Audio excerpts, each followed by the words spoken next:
And the stream has started. Alright.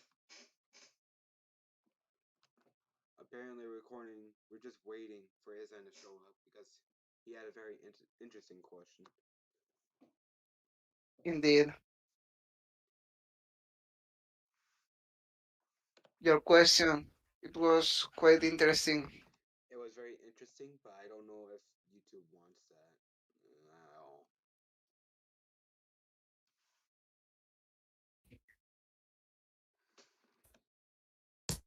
Alright. Do you think we should begin? Forward?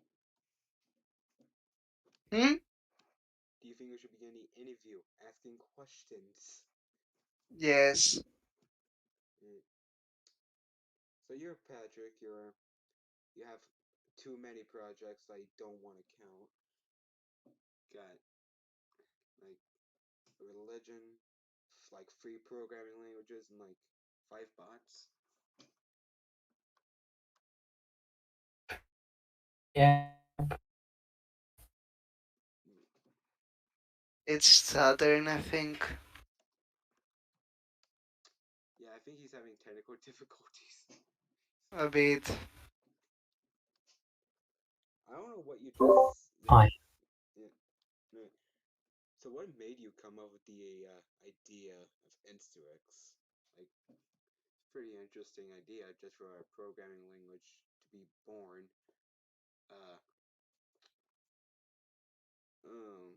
I used for internet died. Yeah, I see that.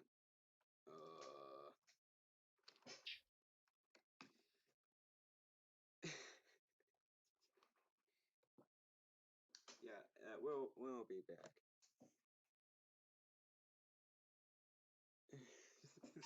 So bad, right?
Stream viewers, you can probably hear me, but I'm gonna mute myself right now until he gets his phone or whatever. So, see you then.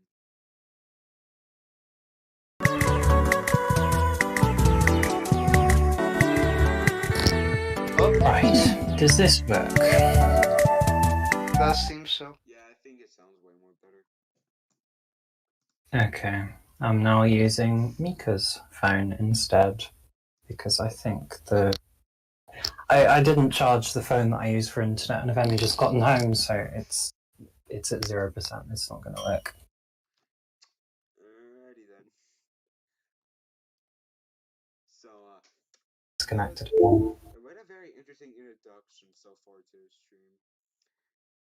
I think this thing kind of weird. Oh, it's just technical difficulties. So,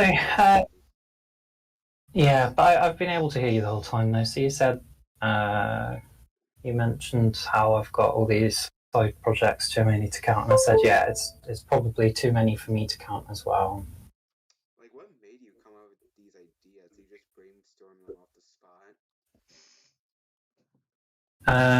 I think it's a predisposition that I have because there are other projects that I've done in the past as well that are in a similar vein. I used to be a micro-nationalist as well, so I used to be very interested in creating countries from scratch and people that do that and doing it myself. So basically anything, like one of those things that people don't think you just make, I end up making. So micronationalism, making countries, conlanging, making natural languages, making programming languages, religion, things that people don't typically make, I seem to have a predisposition to making. So, so that's how you kind of came up with the Auekha idea-ish? Well, yeah, there's a whole story behind that, but just for I just end up creating these things that I didn't know that I could create until I did it. So I never thought that I'd end up making my own religion until I found out that people can do that, and creating my own programming language. I'd only dabbled in, but thought, it's just too hard, and then saw other people doing it, so I did it, etc. But yeah, there's a story behind each and every one of them, of course, why I ended up doing. Yeah, if you don't know what Auekha is, it's a religion. I'm pretty sure some people aren't gonna know that, but yeah. Yeah. Alford likes insects a lot. He keeps telling me like once a day. So, how did you come up at that, and how do you think it compares to different programming languages? Well, I had already made languages before that. I'd already made programming languages before that. The language that I made before that was called Chica, and going even further back, actually, it was my first job, an internship at General Electric, in oil and gas, which is not an ideal job at all for someone that cares about the environment, but whatever. It was a very good experience doing C#, and I had a lot of free time to do any sort of technical studying that I liked. And I came across Clojure due to the Stack Overflow 2019 developer survey, I think, and saw that it was the highest paid language for that year across the globe, and thought, wow, I don't know what Clojure is, so I'll check that out. And I was very fortunate to stumble across probably one of Rich Hickey, he's the creator of Clojure, one of his talks on YouTube, just about how Clojure works, or more generally about software patterns, which I was getting quite interested in at the time, like object-oriented software design. That was being really, I was growing an appreciation for that during that job. So I looked into Clojure, and I really, really liked it. I hadn't done any, or I had been annoyed by object-oriented programming, but thought that it was necessary for industrial applications, because otherwise, how I couldn't conceive how you could do any big projects in dynamic languages, because you'd need to be so disciplined about all the different types that you're using and all the different structures. So I had like a love-hate relationship with object-oriented programming, and then Clojure came along, and it made dynamic languages really, really easy. I definitely heard about your earlier programming languages, like Cron. Is that how you pronounce it? Cron? Can? I don't know what that is. What's that?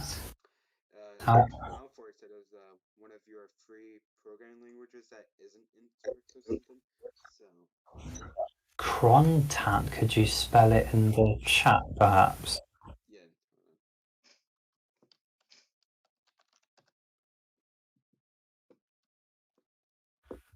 Oh my gosh, how did you say that? Kuan.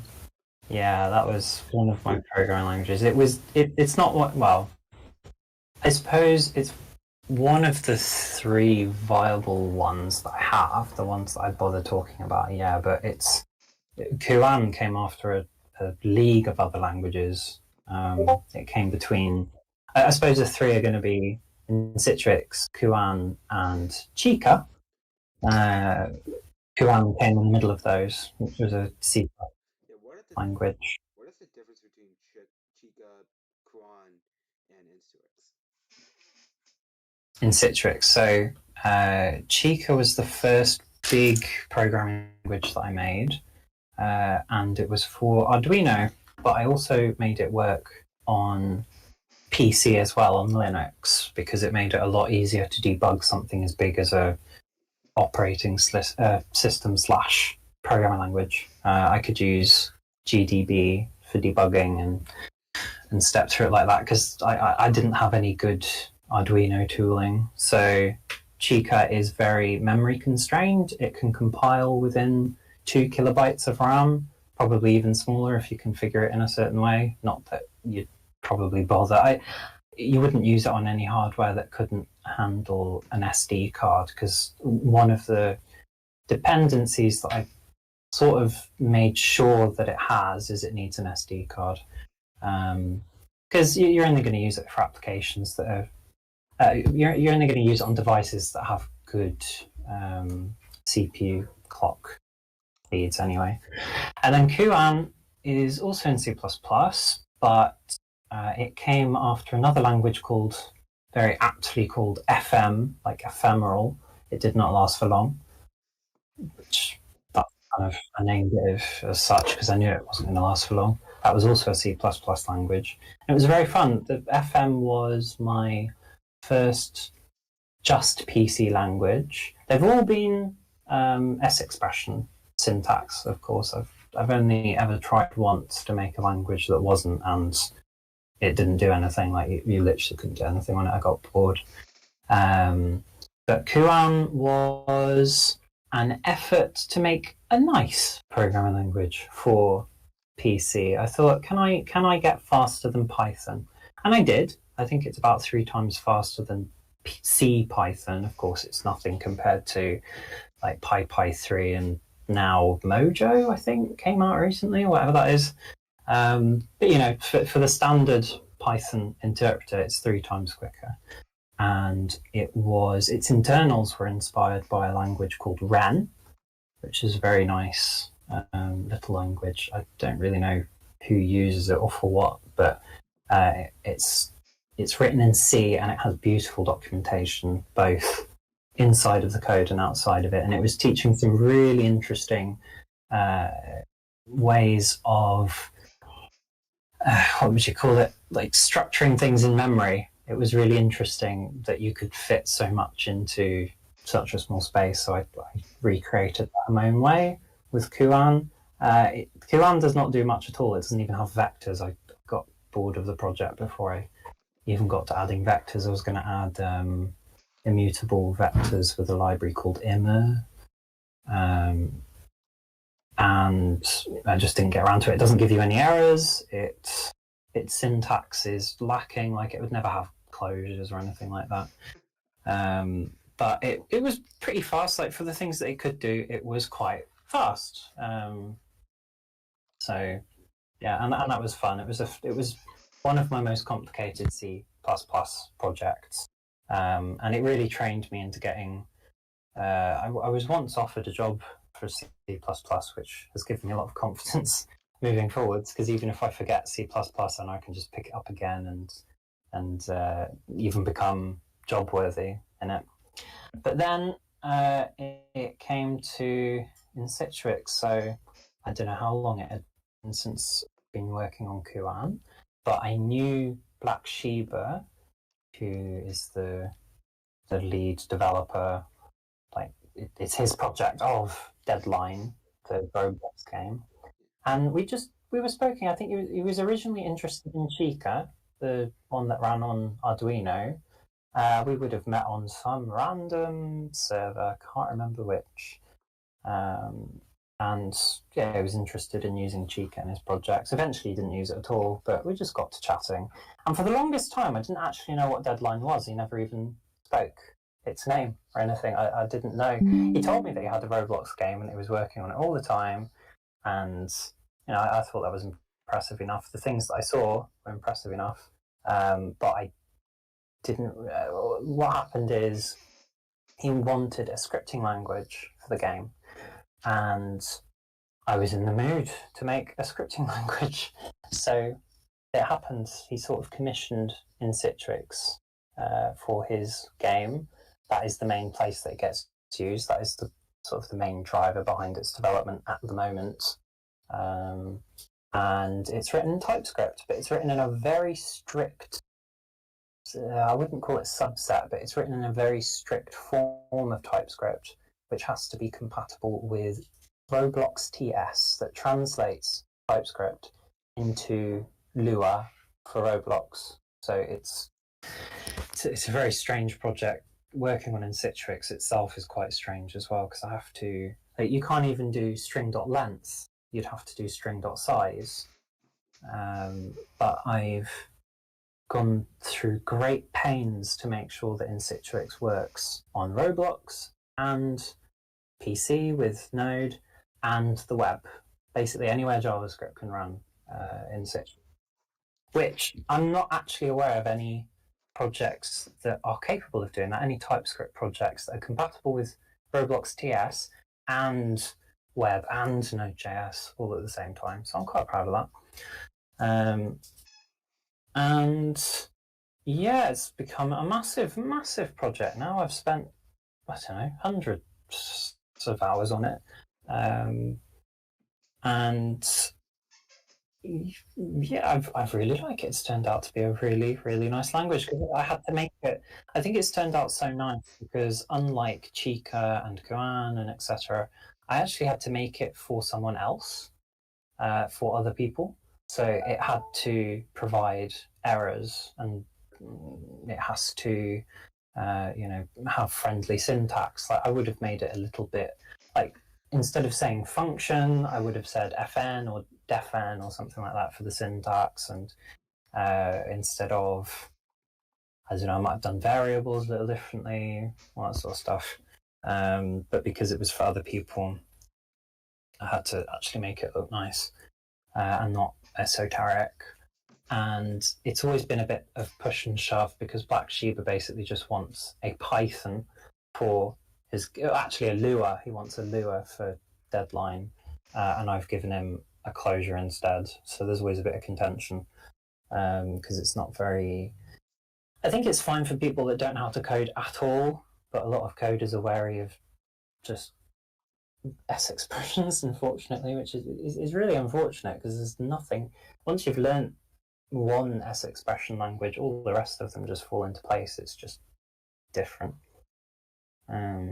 I can see that there's a question. There's 3 questions in the chat from Juice. I can try and answer those quickly as well. So why I decided to make the languages was Chica. I wanted an operating system or both operating system and programming language for Arduino, because I didn't want to have to. I've always wanted to make my own smartphone. I have all the kit. I have literally everything I need. I just can't be bothered.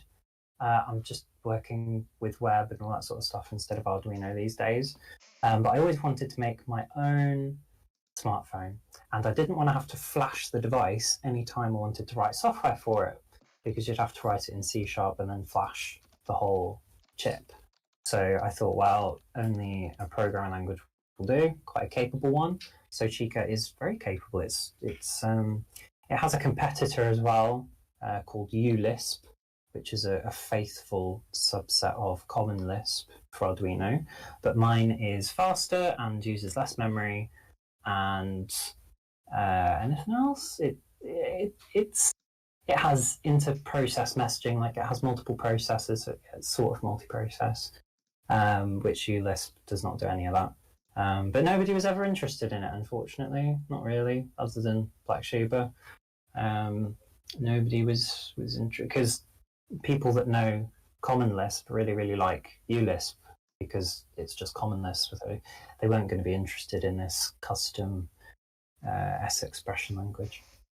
For Toucan, it was just I wanted to make a programming language and try out those cool C++ ways of doing things.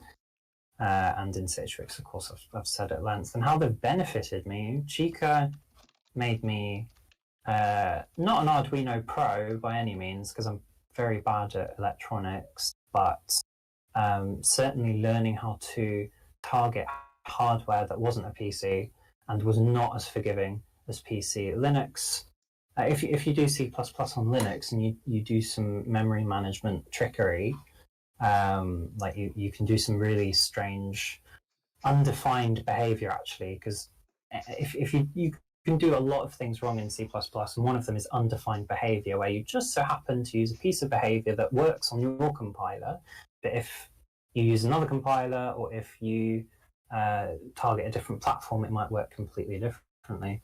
So actually, the very first attempt I did of Chica, the very first push I did of it, it worked on PC, and then when I put it on Arduino, it just would not run whatsoever, and it took ages to find out that it was this undefined behavior that I was using this everywhere, to do with pointers, of course. So yeah, I ended up having to be very meticulous and plan all my memory correctly, avoid heap memory entirely, avoid floating point calculations, watch the bytes that I have, because it tells you exactly how many bytes of program memory you're using up, and just watching RAM exactly, making sure I don't have memory leaks, memory management on top of memory management, all these sorts of things. So that was very cool in my mind. How Toucan benefited me, it made me a very good, an even better C++ programmer. But if I was to accept a job in C++, I'd still have a long way to go, because I like avoiding classes. I use them basically for what they are. They are by default private containers for data, and you can do templating on them in C++, which is like generic programming. And what else? Kind of lost my train of thought now. Classes. Yeah, you can sort of use virtual tables if you want with inheritance and all that sort of stuff, but I wouldn't, because I was always doing Arduino and I liked performance and such. So Toucan benefited me that way. And in Citrix has benefited me by having a big project that I actually tried to make for other people. A lot of people join the Discord server, which is very nice. It's nice to have that. Most people are not interested in the project whatsoever. They just join and then never leave the server. It's very strange, but it's been interesting managing such a large TypeScript project. I really love TypeScript. Really love TypeScript. And yeah, it being commissioned as well, I have to sort of satisfy Black Sheba mostly, with all these internal niceties.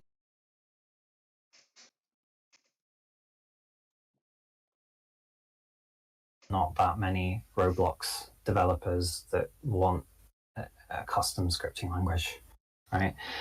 But yeah, it's benefited me quite a lot, and it's been a very nice program language to just use myself. In fact, every time I try and use it, the language gets a bit better, because I'm like, oh, I wish I could do this. So it just ends up getting better as well. I'll try and be a bit quick at answering the other two questions. Have I made any money from them? No, not a penny. Not a penny, and I don't think I ever will. The way that people make money from making programming languages is they offer other services, so consulting and infrastructure and just expertise in general. In fact, they're all open source as well. Well, most languages are, but again, it's because you make money in other ways. But they've really benefited my resume, so in a way, kind of made money from them indirectly. And how did I make these languages?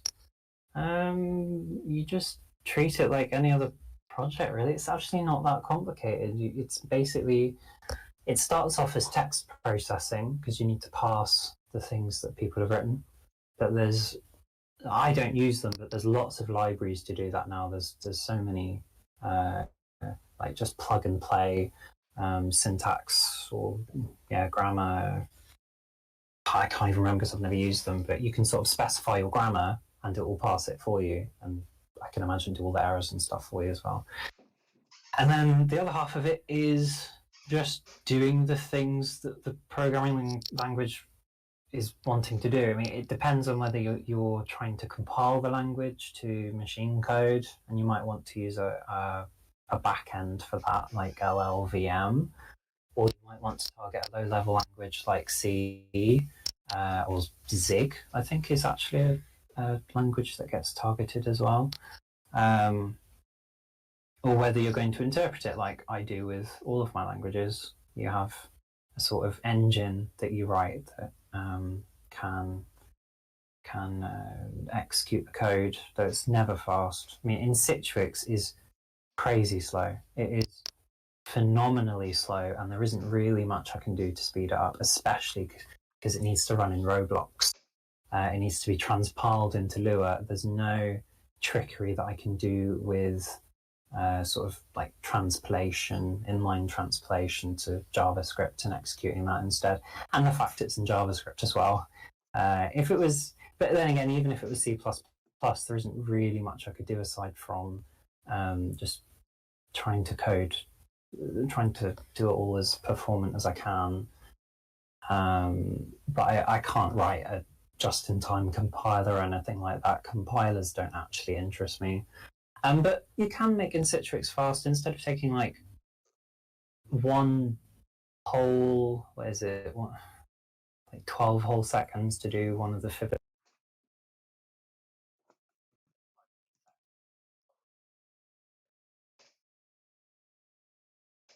It's on the back burner. It's a side project of a side project, so I haven't really done it. But yeah, languages are not hard to make. I suppose you can start small with really simple ones, like try and recreate batch, something like that, and then they just get more complicated. But it's a labor of love. It's not really going to go anywhere unless you're already trying to fix a problem that someone else has, especially a business, right? Otherwise, you're just making a language. It's probably not going to get used other than by yourself. I'm very grateful that people use in Citrix at all. It is a big stroke of luck. But yeah, that probably answers those 3 questions. Yeah. So are there any other questions? Or comments or feedback or Izan did ask. tit for tat? Anything? Izan did ask had you met your wife. Alex? Ford? Is he dead? He must be. Have you got any feedback, Ford?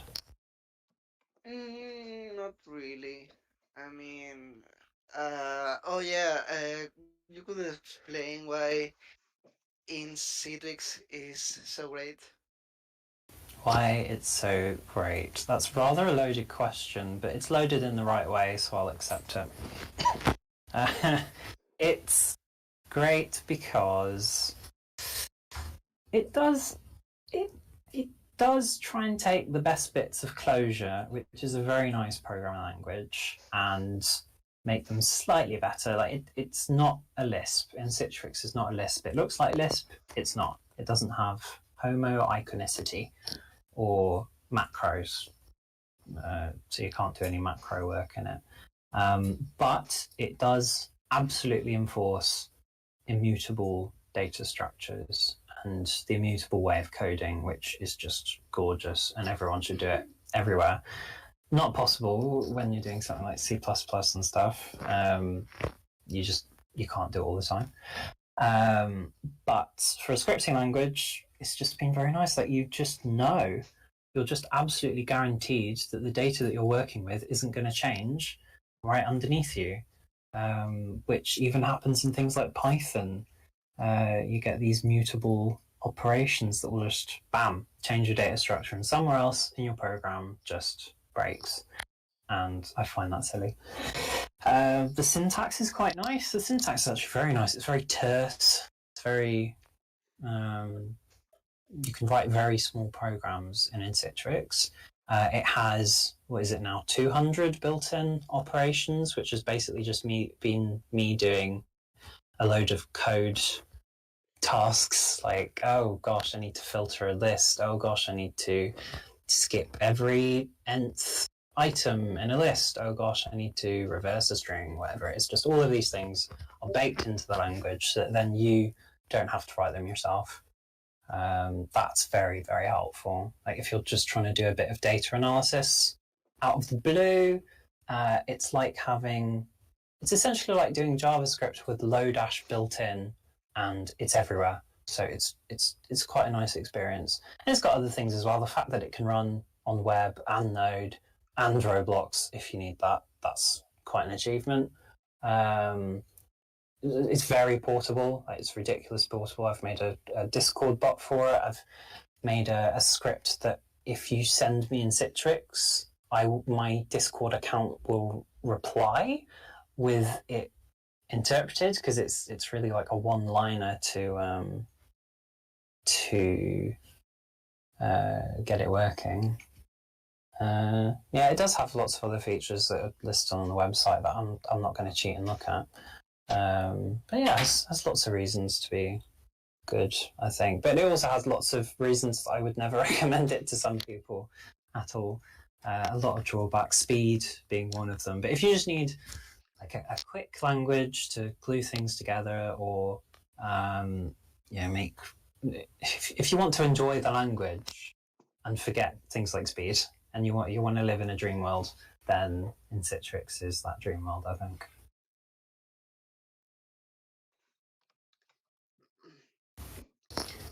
Yeah. Well, Ford, you actually know the list of questions, don't you? The list of questions that Alex had. Do you want to go through those? Alright, I don't know why you can hear these questions are a bit silly. Where were you born, and who were your parents? Right. Well, it's not too silly. No, that's just trying to dox you. Basically, what is your... Oh, right. Well, I can say it without doxing myself. So I was born in the near Birmingham, let's say. That's vague enough, in England, but I didn't live there really. I've lived in a county called Shropshire for most of my life, in England. That's where I was born. My parents, they're quite interesting. Well, they were quite interesting. Now they're a bit... But they do interesting things still, but I won't say those. But they did meet both while teaching in Kenya, volunteering as teachers in Kenya. They met that way, and my dad proposed to my mum sort of while in Africa together, so they didn't even go back home and meet each other's parents before popping the question. Actually, no, they might have come over and met them. Don't know, but they were in Kenya for quite a few years, and it kind of makes sense to me, because I've ended up being a private tutor in computing science, a paid private tutor. I've done, I don't know, over 1,000 hours now. Online tutoring, in-person tutoring. It makes sense because my dad was a teacher for 18 years after Kenya. And yeah, the fact that I've ended up in any teaching capacity is no surprise whatsoever. Yeah, so that's who my parents are. I mean, my dad now just works for the Department of Education in one way or another, and my mum, she gets involved in a lot of volunteering work and around the community, and helps with the local church and all that sort of stuff. Quite nice life. So just ask the question, Chad. Where and what did you do with education? I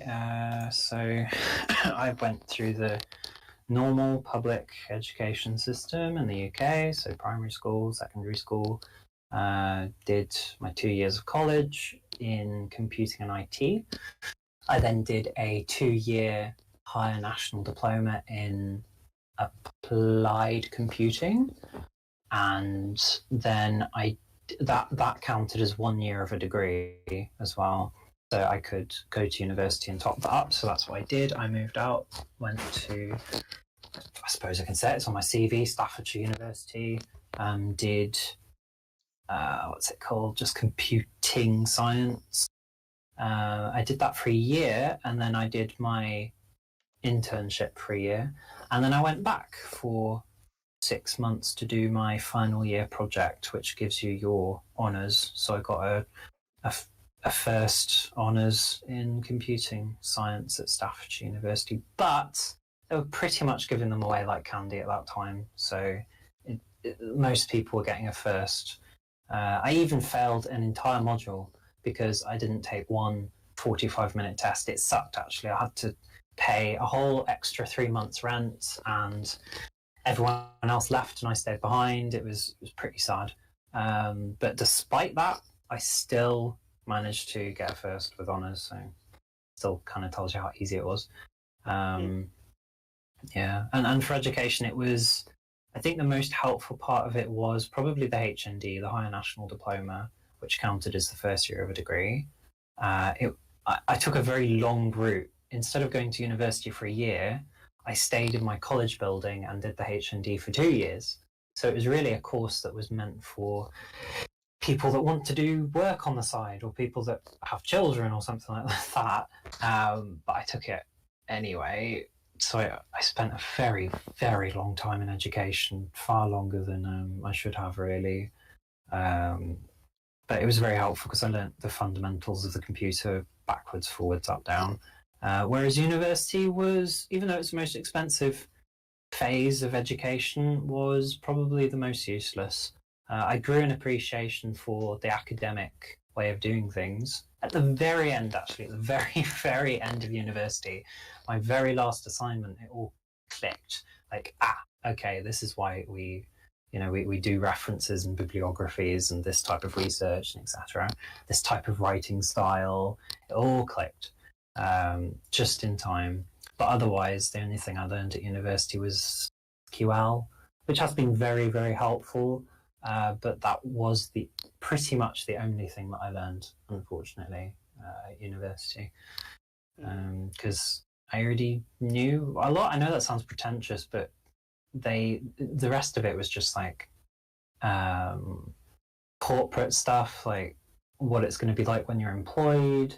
And I tried to do forensic computing. I tried to sign up for a forensic computing module, but it turned out to just be the legal side of it. So I would go into a classroom that had actual forensic computer scientists in there, and I would just be doing what happens when someone gets caught and they have to be tried in this country and that country, and that was boring and not helpful. Yeah, but I can't remember what year I graduated. I didn't even attend my graduation ceremony. It was delayed by COVID anyway. But I just kind of snuck away from university eventually, especially because I had to do my extra 3 months in the module that I hated the most. It was pretty pathetic. I wanted my money back, basically. Yeah. That's great story. Next question is about Aue. How did you come up with it? And also, wait, Joyce also asked why. Well, I think it's the same question. Why did you create Aue, and was it? Yeah. Well, like I said earlier on in the interview,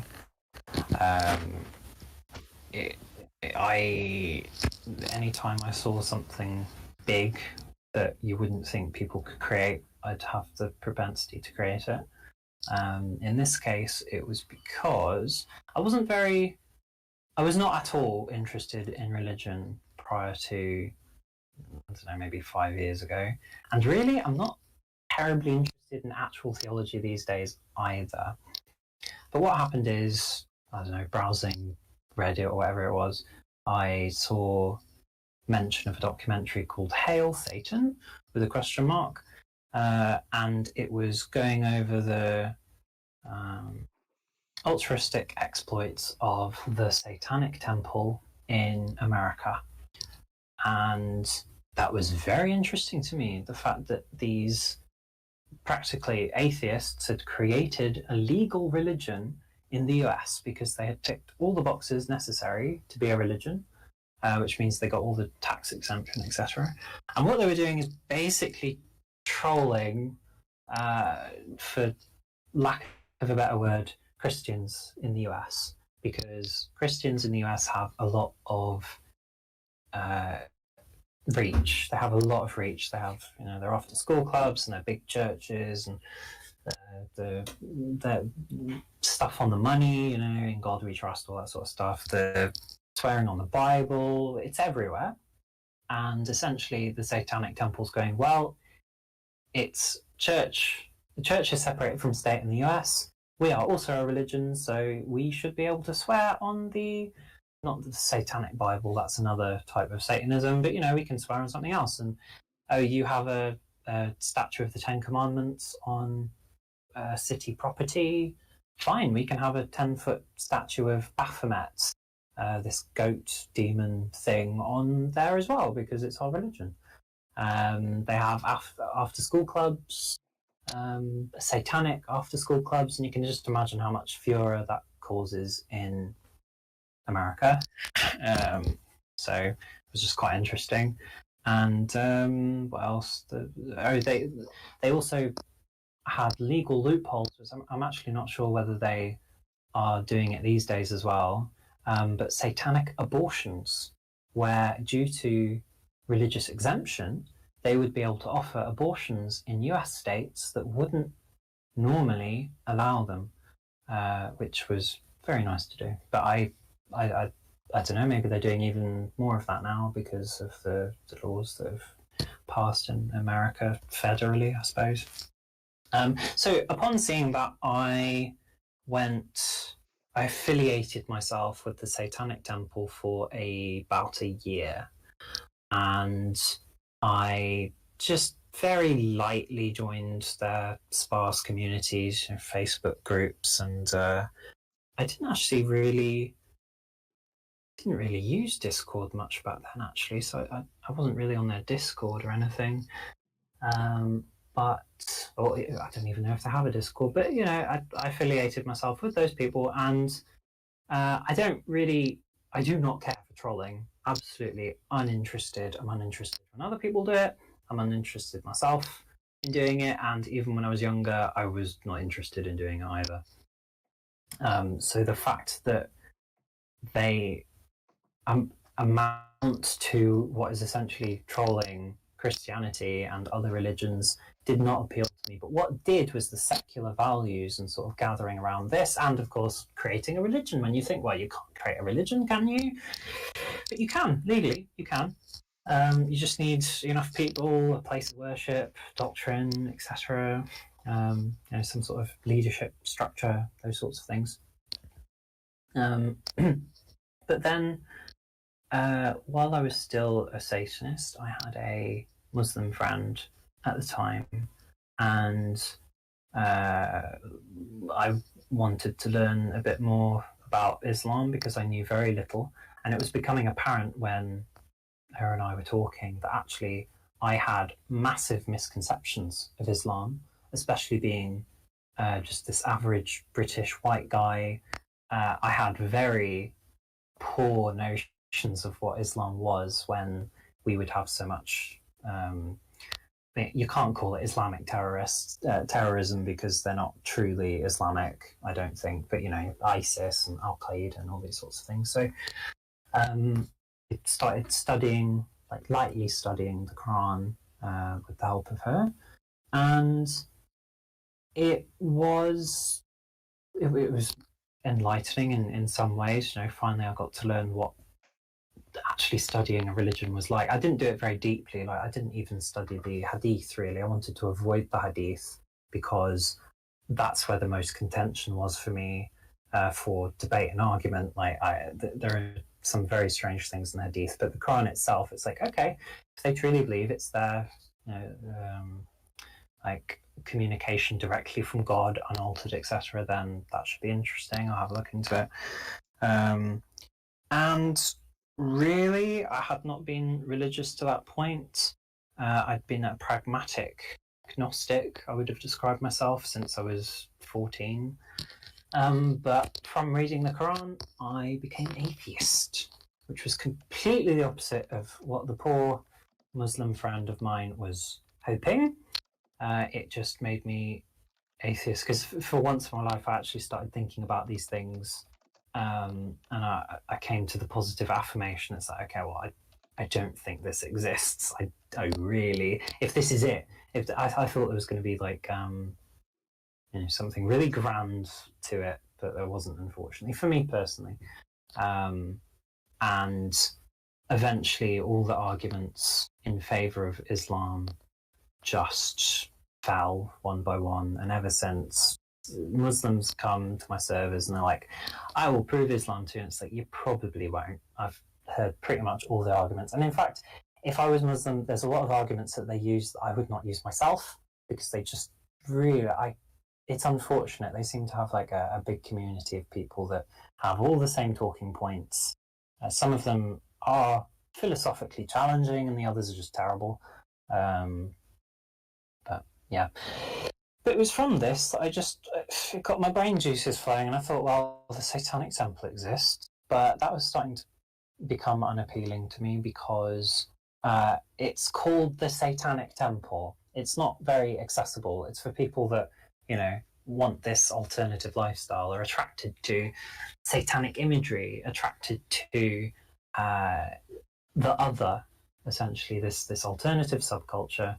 And that's not why I was originally affiliating myself with it. It was because of the secular values. But at that point, I was starting to realize, actually, they're very American values. It's all about justice and about law and about all these. I mean, people can look up what the Satanic Temple is. They only have 7 tenets. They're quite readable. And to me, yeah, they just ended up turning out to be very American, and something that I just thought, well, if I was to follow a religion, it's got to be something that is as true as possible, right? Because it's a belief system. I don't want to believe something that I just don't feel is true. So I just sat down, probably in September, I think, September 2020 that Auekha was founded, but it might have been the month before that. I just sat down and wrote things down. At that time, I already had a list, because I'm so nerdy. I had a list of all my advocacies in life. So I started with that list, from things like blood donation to using public transport to various programming languages that I liked. And I whittled down the list very quickly for something like religion. But I wrote like a quartet that was about 1 page of A4, and a bunch of opinions that were sort of citing that main text. But they were still part of the religion. They were still part of the religious doctrine. And it just got smaller, because I like making very small text. I've had this penchant for trying to make my text as small as possible for ages. I mean, for a long time in my life. So Auekha, as a doctrine, became smaller and smaller and smaller and smaller, because it's what felt good to me. It was, I think it was a very good thing to do for that kind of religion. And then, as for what Auekha is, it is a naturalistic religion, meaning it doesn't seem to purport that supernatural phenomena are necessary for anything that goes on in the universe. So I suppose you could call it like secular, not necessarily atheist. You could be deist and an Auekha adherent, but it certainly makes no mention of God. It uses a dichotomy of joy and woe as abstract concepts. Instead of anything like sin and virtue or karma, it uses joy and woe. and it says that it essentially came through evolution. So it's based in evolution and it's based in science as well. And the idea of Auekha is that it's a heuristic to a good life, as a lot of religions claim to be, right? If you follow their doctrine, you'll have a good life in the eyes of the Lord, or whatever it is, or the eyes of various gods. But in this case, it's just, well, go out and figure out what woe is, what woe there is in the world, and go find what joy there is in the world, and what that means for different people, what that means for yourself, and almost in a utilitarian fashion, aim for the joy. And it's very small doctrine. It's something that you can recite very easily, like remember the whole of and recite very easily. And there's a lot to unpack, actually. It's very, like, you can read it within a minute. You can read the whole thing within a minute, the whole doctrine, which is called Auekha. And a lot of people will read it and they'll go, oh yeah, I agree with this. Yeah, I agree. That's basically my views. So great, that's fantastic. But it'll never go any deeper. And that's the problem. Auekha is something that you're meant to read over and over and over and over and study and think about all the different interactions between the different verses and actually do what it asks. So rather than just say, oh yeah, I agree, you've actually got to do what it asks, strangely enough. Because for me, a religion, I have a very liberal view of religion. Religion is not a very well-defined thing as well, that you can open a dictionary and it'll tell you, oh, it's this thing that has a god and etc. But there's also a whole Wikipedia article about the conflict that there is in trying to define religion. So the way that I define religion is it has to have doctrine or some sort of oral history. It has to have practice, so people are actually practicing it. Otherwise, I can imagine it'd be a dead religion. And organised and faith. So unlike something like science, where you're using observation, etc., there is a component of faith. Furthermore, to make sure that it's not conflated with, like, oh, you've just described a corporation or something, it also has to be exclusive to other things that call themselves religions. So you couldn't be both a Muslim and a Christian at the same time, for example. So you would say, okay, those are two distinct religions, which is a circular definition, but it does it for me. It works for me when out on the streets trying to figure out, okay, is this a religion? Is this a religion?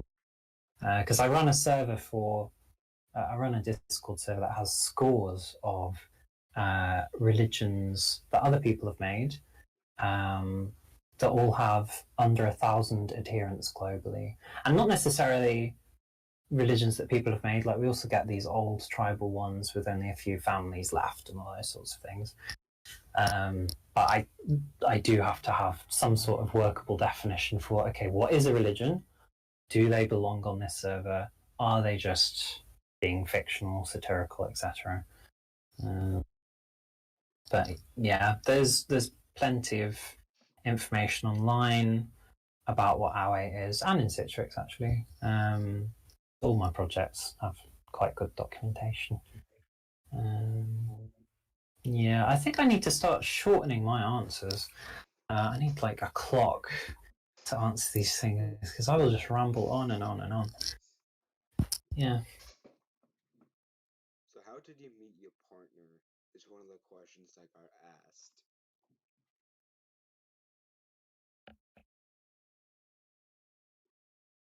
Any other questions, feedback, etc.?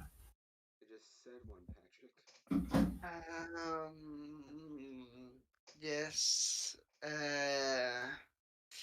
The rest of the questions aren't really good, or you're already answered. The last three are about the programming languages, and one says, "What made your projects so popular?" Which is, um, you know, not really true. I'd Okay. say it. Well, actually, one of the projects, my biggest project, hasn't been mentioned at all yet, which is Stranger Chat. So, and it does tie into the other question that's knocking about, which is how I met my wife. So my biggest project is Stranger Chat.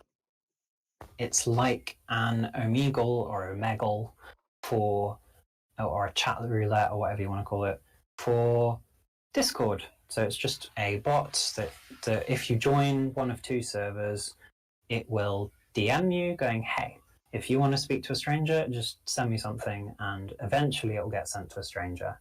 And it does, and then you end up in an entirely anonymous conversation with someone else. It is my most popular project. It has 2 servers, just so that then I can bump them twice as often, like bump the bot essentially twice as often on Discord, that have a combined total of 3,000 people, but a lot of people are in both the servers at the same time. So I actually don't know how many people are in the servers, but as for the bot itself, it's reaching almost 1 million messages, though that is the new version of the bot. There have been 3 versions of the bot in total, so it's probably at least had 2 million messages by now in total, sort of like as a brand name. And that's just popular because I finally made a piece of software that people actually care about, which is one of them is talking to strangers online. There is Dismeagle, which is an interesting, very big Discord server where you can meet strangers, but you're not actually anonymous. It just puts you in a chat with someone random from the server, whereas mine will actually shuttle messages back and forth between 2 completely unknown people. Even when it's also a very simple backend as well. So the actual code that goes into it's very simple. So even if people wanted to know who they were talking with, I could tell them who they're talking with immediately at that very moment. But then as soon as they have one more stranger or like they have one other conversation, and as soon as they have 2 different conversations, I really can't tell them who they were chatting with because, I suppose I could trawl through the logs, but it's just I don't record it really. Actually, I do have logging of it, so I think I'm lying there. It's just a piece of trivia that I think is interesting, but actually, I do have logging. So, yeah, I can tell who talks with one another, but what I don't do is read the chats. I really can't be bothered. People think that I read the chats. When it was the old bot, I could read the chats because it was all Discord channels that you'd be given. But these days, because it's all via DMs, I have no way of actually reading the conversation. I don't log it. I don't put it in my database because actually the database is only 1.5 megabytes at the moment. An SQLite database is lovely. The fact that it's had 3,000 strangers now. And it gets up to 300 people talking, up to 300 conversations in 24 hours, pretty much. But yeah, the fact the database is that tiny is really nice. And yeah, it's that project is popular because people like chatting to strangers.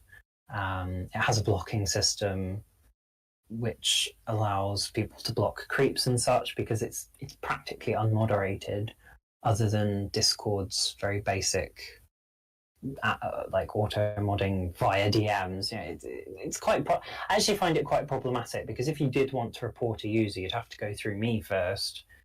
And I'd have to scour through the logs or their blocks to find, the very nasty person I don't want using the bot in order to block them. And I can't even report them. Like I have to sort of manually send evidence to Discord or something. But actually, most people seem to behave on there. And really it's because you have to wait quite a while for a conversation, so not many people go on there just to have a bit of trolling fun, because you have to wait like 10 minutes between conversations sometimes. But yeah, that's why that one's so popular. But the reason I made that, to answer the foreshadowing question of, no, not for the future question of how did I meet my wife, I met her on Omegle or omegle.com in 2014. She was from she is from the Philippines, and yeah, we just became friends, and then some more, and then some more, and then very, very long journey. We got married 7 years to the day of having met on Omegle, to the displeasure of my aunts, who were already coming down to our area, my local area, for something else, and wouldn't be able to attend my wedding as well because of the date that we picked. Rather than putting it near the function that they were coming to attend, we wanted it to be 7 years to the day of having met. So unfortunate that my aunts couldn't make it, but it was a nice small wedding. She now lives here in the UK with me. We live, well, not with me, we live together in an apartment. This is our second place now, and it's very nice. And we're going back to the Philippines in December to finally see her family ever since she came here about 2 years ago. It's going to be nice seeing her family again. But yeah, I owe a lot to stranger meet chats, essentially. A lot of my friends, a lot of friends that I've ever had online actually have been from stranger meets, because I suppose when you're on a platform like that, people are willing to talk. That's why they're there. They're willing to talk. They're willing to make friends. They're willing to make acquaintances. So I've always wanted to make my own one, see how difficult it was, and I did it, and it runs smoothly. Like, it doesn't crash very often at all. I can forget that it exists for whole weeks at a time, and it just runs 24/7, which is very nice. And then asking why my other projects are popular is a bit of a trick question, because while the Citrix server on Discord does have about 600, approaching 700 people, it does not have many people that actually use it. Aside from yourself, Ford, there is pretty much no one other than me that uses it. Even though people use it every day in Deadline, the game, but they're not writing whole scripts. Though there might be people, actually, I haven't checked the log. There is a log for all the Citrix that gets used in the game. I have not checked it in probably half a year now. So there might actually be some secret coders out there that are using Citrix even more than we do, but I'm just not aware of them, and they are not aware of the server, or they're very quiet. So that is not a popular project. And the same with Auekha. It is not a popular religion. It has only ever had about 3 adherents simultaneously. Unfortunately, the one adherent it did have, aside from myself, I absolutely loved having her as an adherent. A very interesting, very insightful person that was genuinely interested in and clicked very well with Auekha. Unfortunately, was affected by the Russian invasion of Ukraine, so she disappeared. But she's back now. But she is a conservative, like Orthodox Jew, essentially, which is completely the wrong direction. But I'm glad that she's well. I'm glad that her and her family seem to be well, because dropping off Discord due to a war and not seeing someone again for maybe ever was quite concerning for me. Like, oh gosh, what if the worst happened? But no, she seems fine, and I'm glad for that. But otherwise, it really has not had any other adherents. I try and I try. I even pay for Reddit advertisement once a month. I've been bumping the server on Discord for literal years now. I've had it connected to my other server where there are lots of other religions. That's quite a popular server, the server that has scores of other people's religions. But even though Auekha is alphabetically at the top of that list, not many people are interested in it. In fact, it's a problem, because when conlanging, when you're creating your own languages, when doing micronationalism, where you're creating your own countries, all these subcultures that I've been in, people are interested in their creation.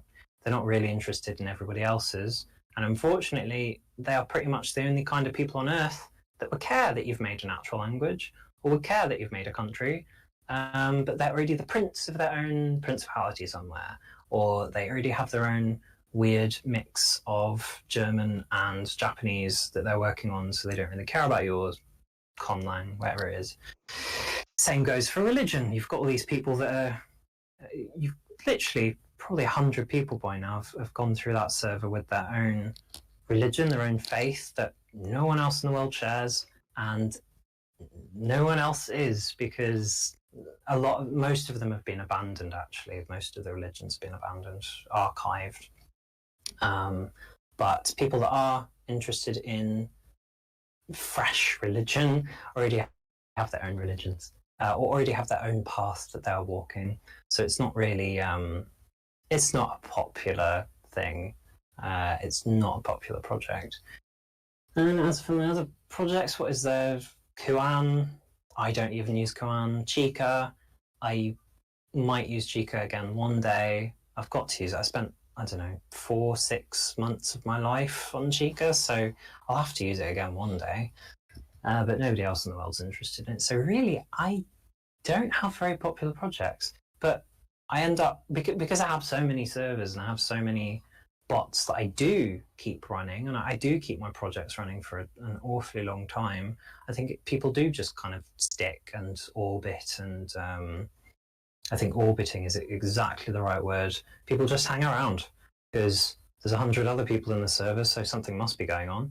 But and there's interesting conversations that happen. But as for the projects themselves, pretty much only stranger chat, and most of the time, like 99% of the time, people that use stranger chat don't even know I exist, which I tried very hard for them to actually not know that I exist. I even created my only Discord alt account to make sure that they knew that I don't exist.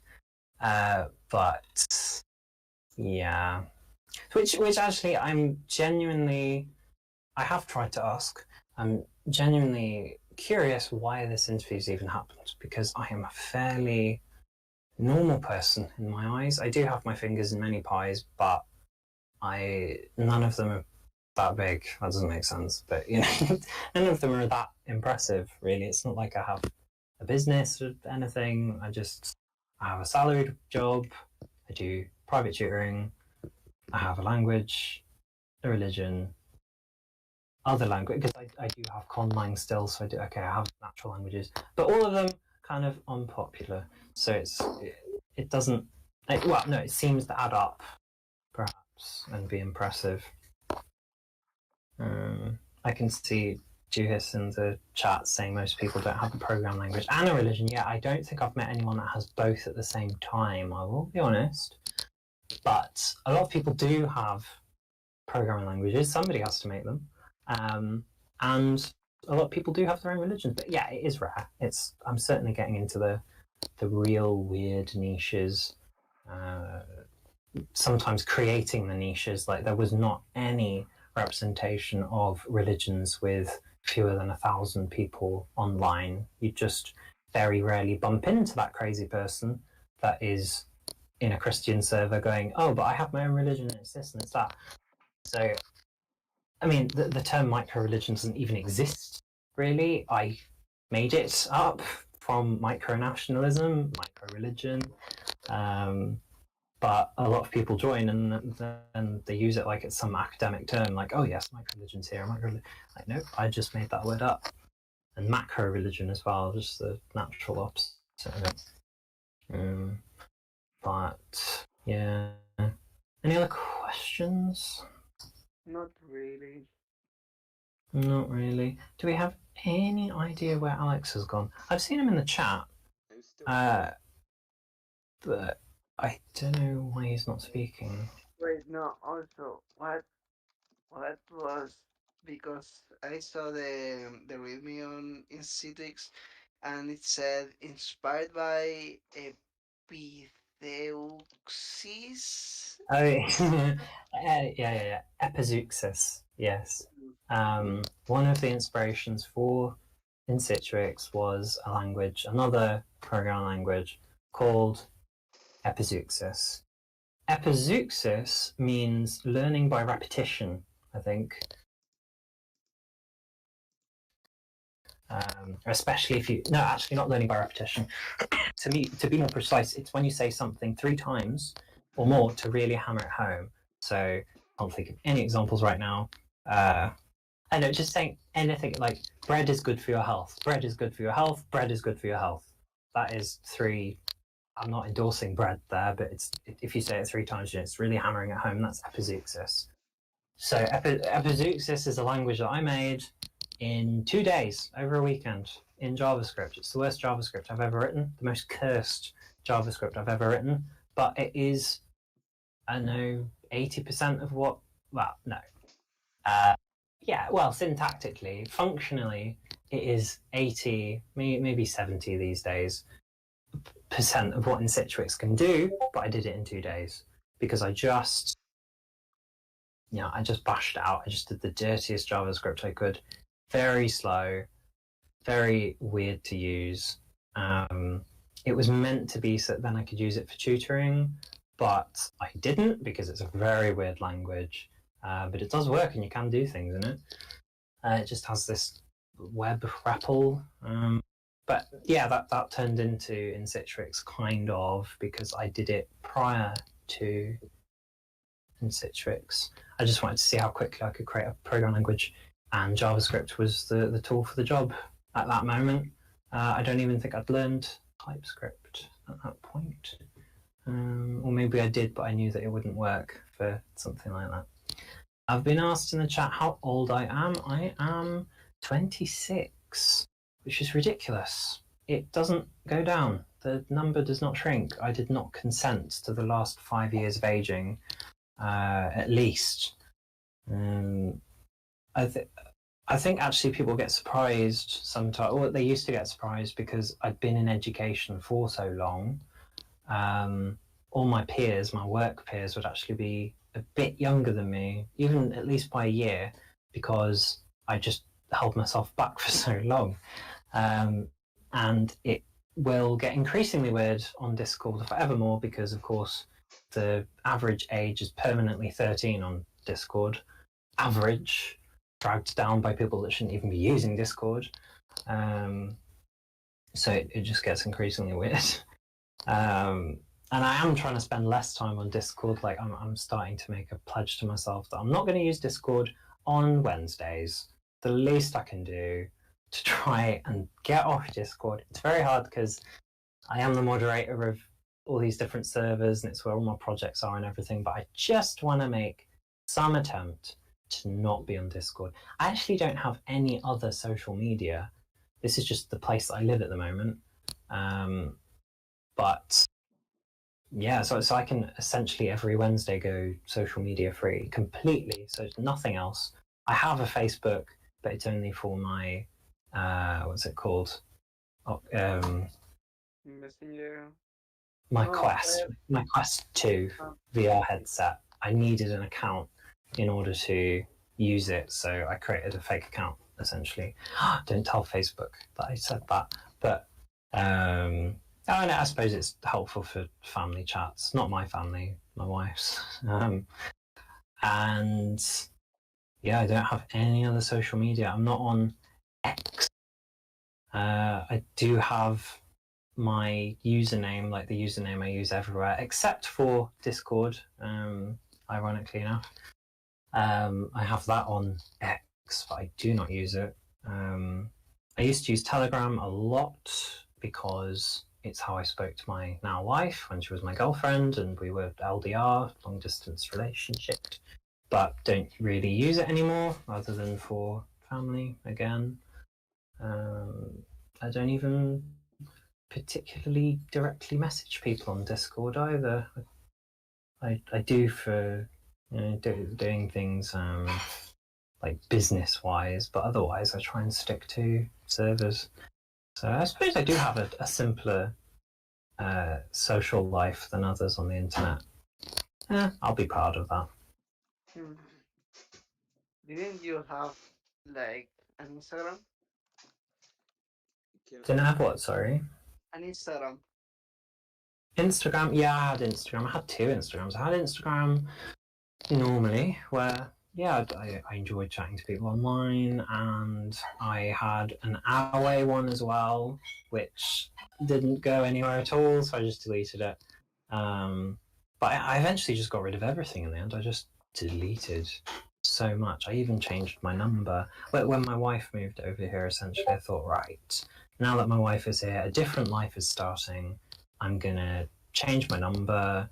I'm gonna change my username on Discord at least. I'm gonna delete my Instagram, and by that time I didn't have Snapchat either. I got rid of that years ago because you can't use it on rooted phones, so couldn't use it anyway. Reddit as well, I just stopped using, and I went from the person who was always on his phone because that's where his girlfriend was, to someone that I rarely ever take my phone out of my pocket now, and I'm really proud of that. And I'm starting to be, in those memes where everyone's on their phone at the party. I can see that now. Everyone is on their phone all the time, and I can see it because I'm not on my phone. I'm quite happy with that. I've even recently uninstalled Discord from my phone. So I'm just becoming old because I don't need it. I don't want it. I'm glad to be out of a lot of it now. Yeah. Okay, who wants? Floxy wants to speak. I don't know. It's Floofy EXE. Hello, Floofy EXE. I came in late, sadly, but if you don't mind me asking, how was your day? It's been very hot temperature-wise. The UK is having the hottest September day on record or something, and my wife decided she wanted to go and do a big shopping spree with me, groceries and all, so been quite hot. Otherwise, quite productive and good. Though I did miss the first instance of this interview because I was still out and got the wrong time, and then I was late for this as well. So you weren't the only late one. I was late for this instance of the interview as well because I was still shopping as well. Well, that's pretty, I must say, bad to hear, but I can say I do agree. It's pretty hot at the moment. Even with me living in Germany, the heat waves are starting to get really bad, at least at that part of the world. Yes. Yeah. And you'll be closer to the Sahara dust and the Greek smoke as well. Talk about that, yeah. Anyways, I actually wanted to ask beforehand, are there any questions left on your list? You'd have to ask for that. Are there any questions on the list left? Yeah, that's what I'm asking. I think I was sent questions before. Let's see. Where were you born? Most of them are already answered. What other projects have you done and why? I don't know. Yeah, I think that's the very last question that I haven't answered. But that would be interesting to know. Well, tons of projects. Tons and tons and tons and tons of projects. I used to do far more side projects than I do now. Oh, no, not side projects, actual projects than I do now.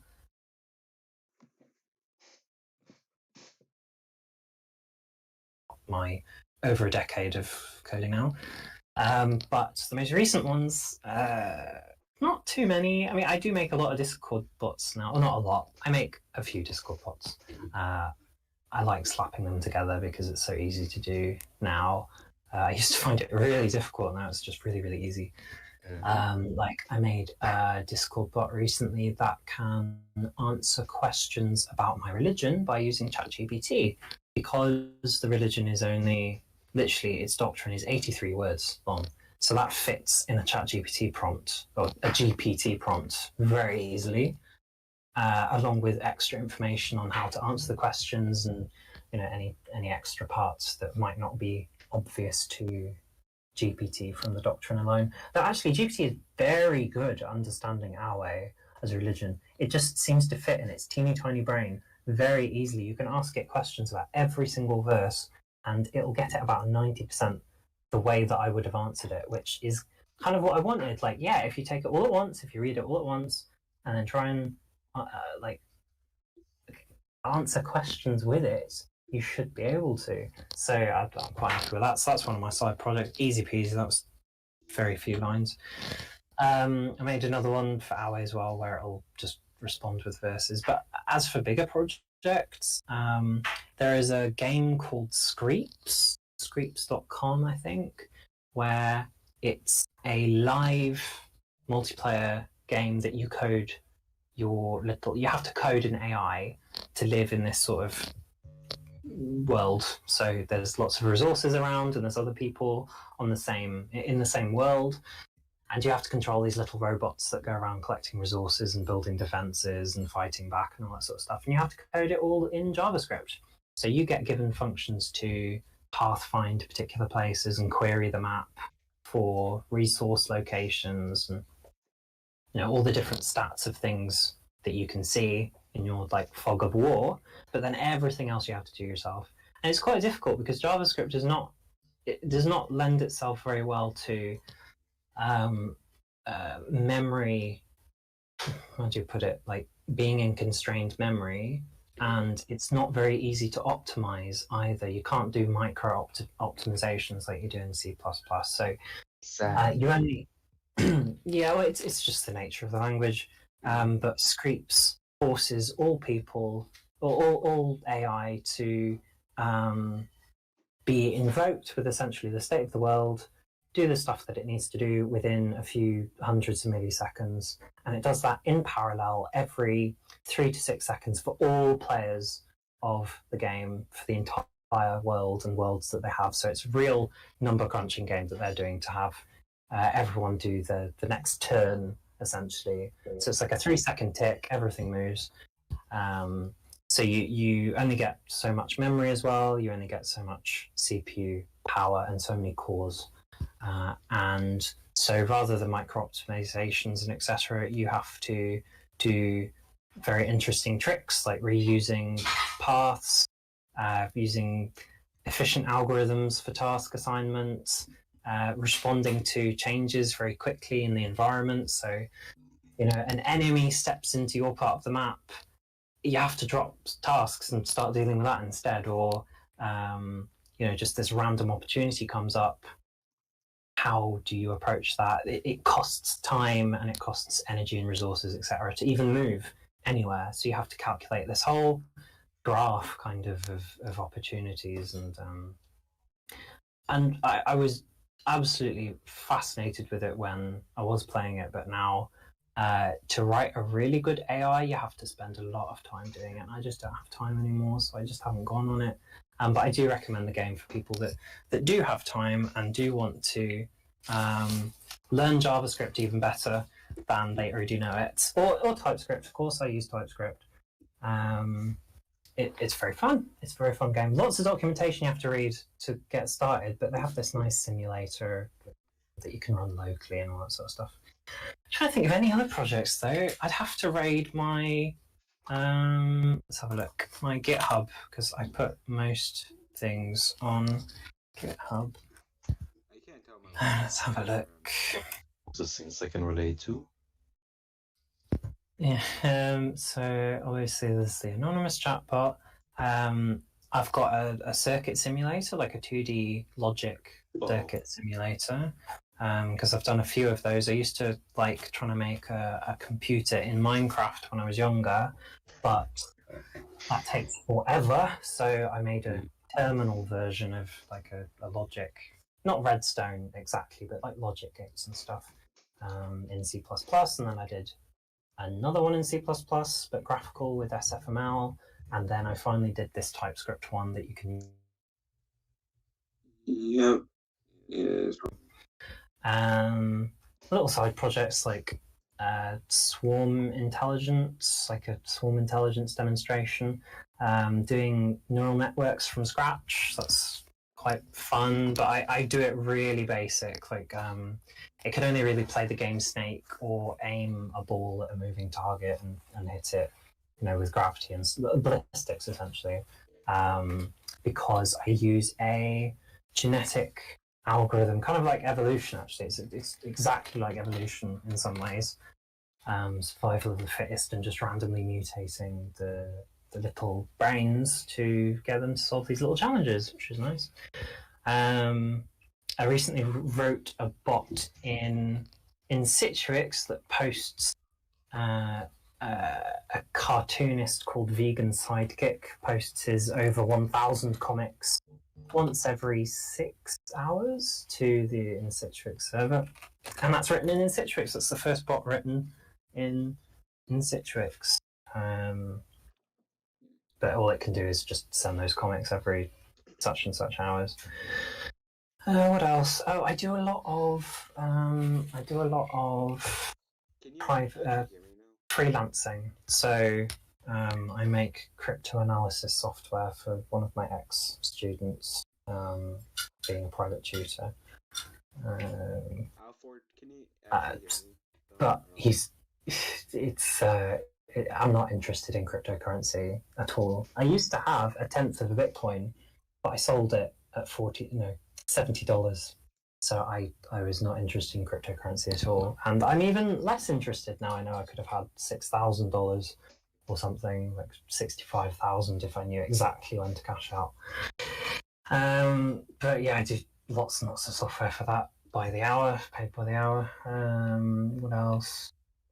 I do work for there's a website for Auekha, so that has a few things for it. It even has a way that you can read the Discord form on its website. So you don't actually need a Discord in order to read the form, though I need to fix it because it's not showing archived form posts, which is a bit useless because most of them are archived.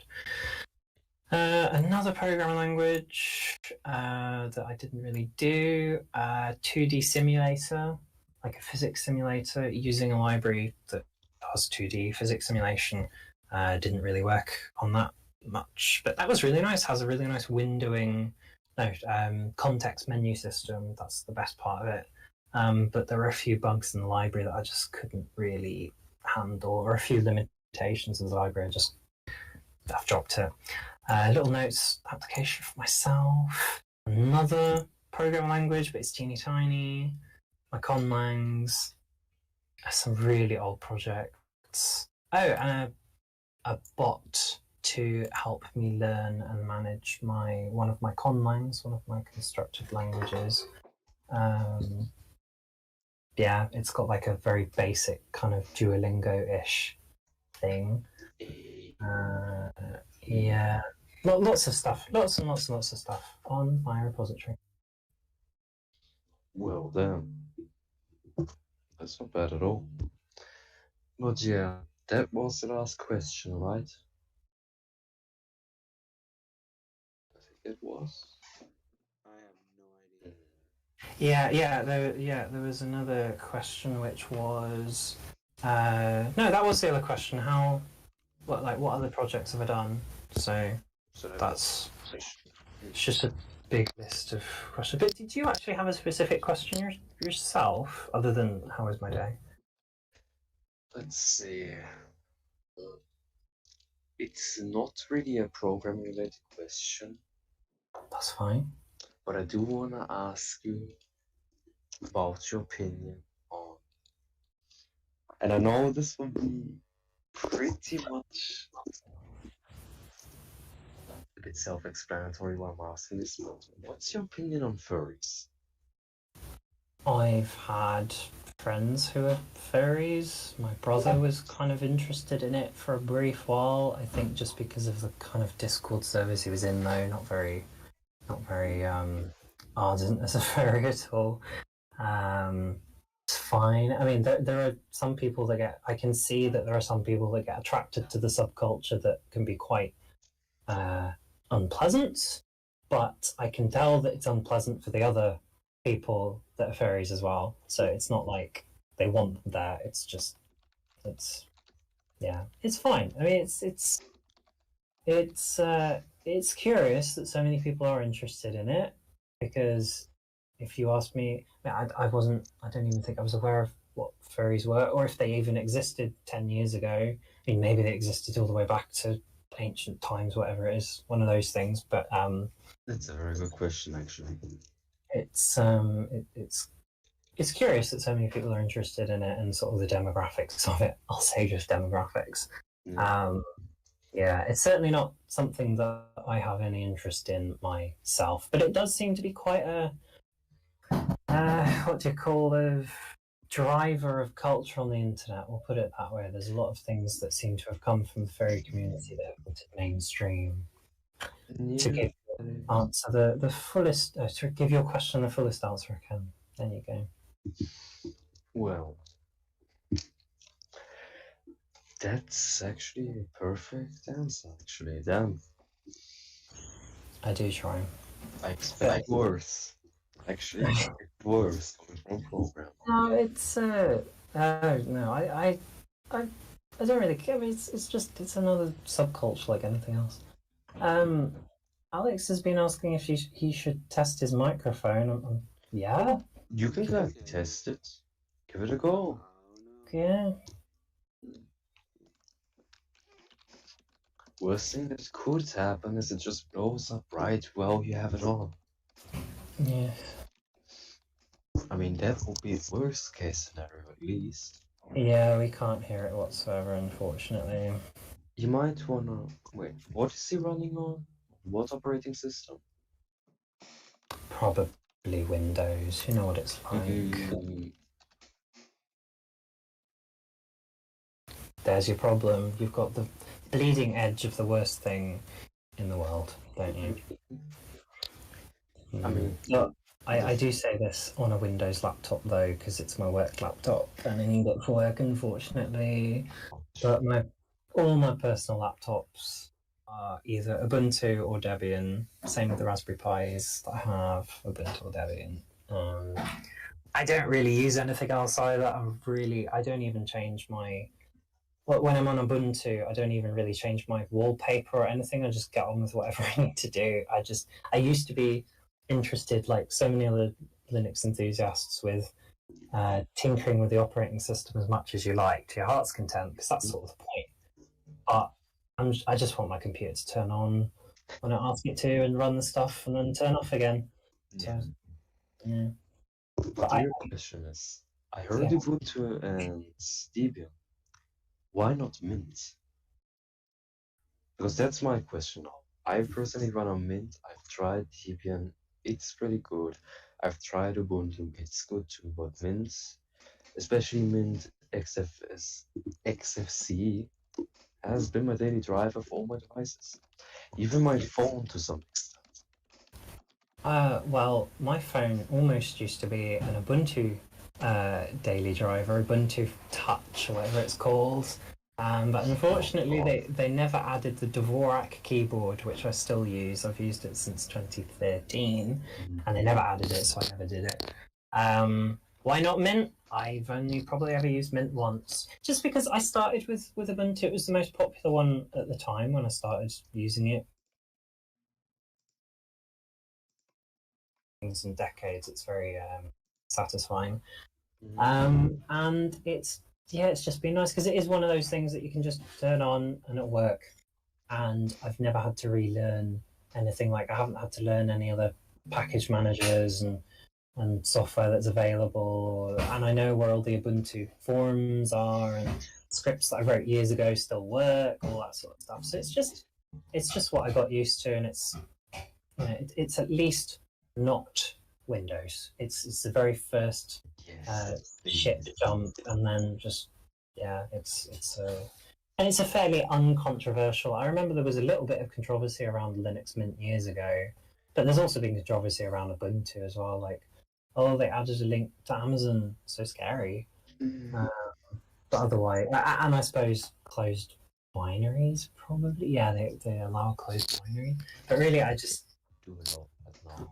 Yeah, I'm quite happy with Ubuntu. It's what I've grown up with essentially. Yeah, I get that. I mean, I myself was a Ubuntu user until recently when the whole controversy started since I had some stuff, well, pretty much self-made packages that stopped working on Ubuntu for some reason. So I tried debugging those packages, tried fixing them, tried to rerun them on Ubuntu, tried reinstalling every single step. They just wouldn't work anymore. That's What unfortunate. I tried the same with Debian. It didn't even allow the packages to install for some reason, so I instantly just said, okay. Try another. If you wanna be like that, and I'm just going to mess it. Yeah. Well, I've never tried. I've never gotten into the stuff like trying to build a distro by myself from scratch. Never really been interested in that. Never tried Arch or Gentoo. It's not my cup of tea. Yeah.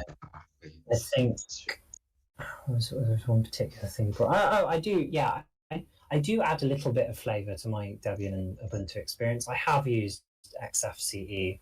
I think I've got it on one of my netbooks actually right now because it's only got, I don't know, 1 or 2 gigahertz and etc. So it works really well. I used to have Lubuntu, which uses LF. Oh, what's it called? LFCD? Was it FCD? Yeah, yes, that sounds familiar, but I thought it was more like X. I honestly, I have not done this sort of stuff in a very long time now. Like I've had my Linux laptop since 2014, and it's still running. It's still. I'm really glad I put an i7 Intel core in it. Otherwise, I might have jumped ship a while ago. But it's just still running, so that's what I use. But it sucks that I have to use Windows for work. I curse it almost every day. I've got nice tools like Git Bash that eases things a little. Like I can still SSH, and there's a lot of tools via npm for JavaScript. There's a lot of nice tools there that I can just run. It's sort of like having apt, and there's still a lot of Libra software that runs on it on this, like LibreOffice, and I have a Raspberry Pi if I ever feel like I need to SSH into something a little bit nicer. I do sometimes code on my Raspberry Pi and I run things on it. And I have an Ubuntu server running in the cloud, which has been running for 600 and something days now without restarting, which has been very satisfying. Yeah. Well, I don't do much with the cloud, but hearing that is pretty promising. It's the kind of operating system. It's meant to do that, isn't it? It's meant to be good for servers. Unfortunately, we still can't hear Alex, but if he feels like typing in the chat, I can narrate or forward. Yeah, let me switch to general so I can just read his stuff. Yeah, I don't think it still works. Oh, but we can hear you now. Oh, dang. I just reconnected quietly, so. Oh, well then. There we go. So, okay, yeah, we can hear you now. Were there things that you'd like to say? I would expect there is because you arranged this interview. One question I noticed didn't get asked: how did your projects become so popular? Like your servers at max have like almost 2,000 people.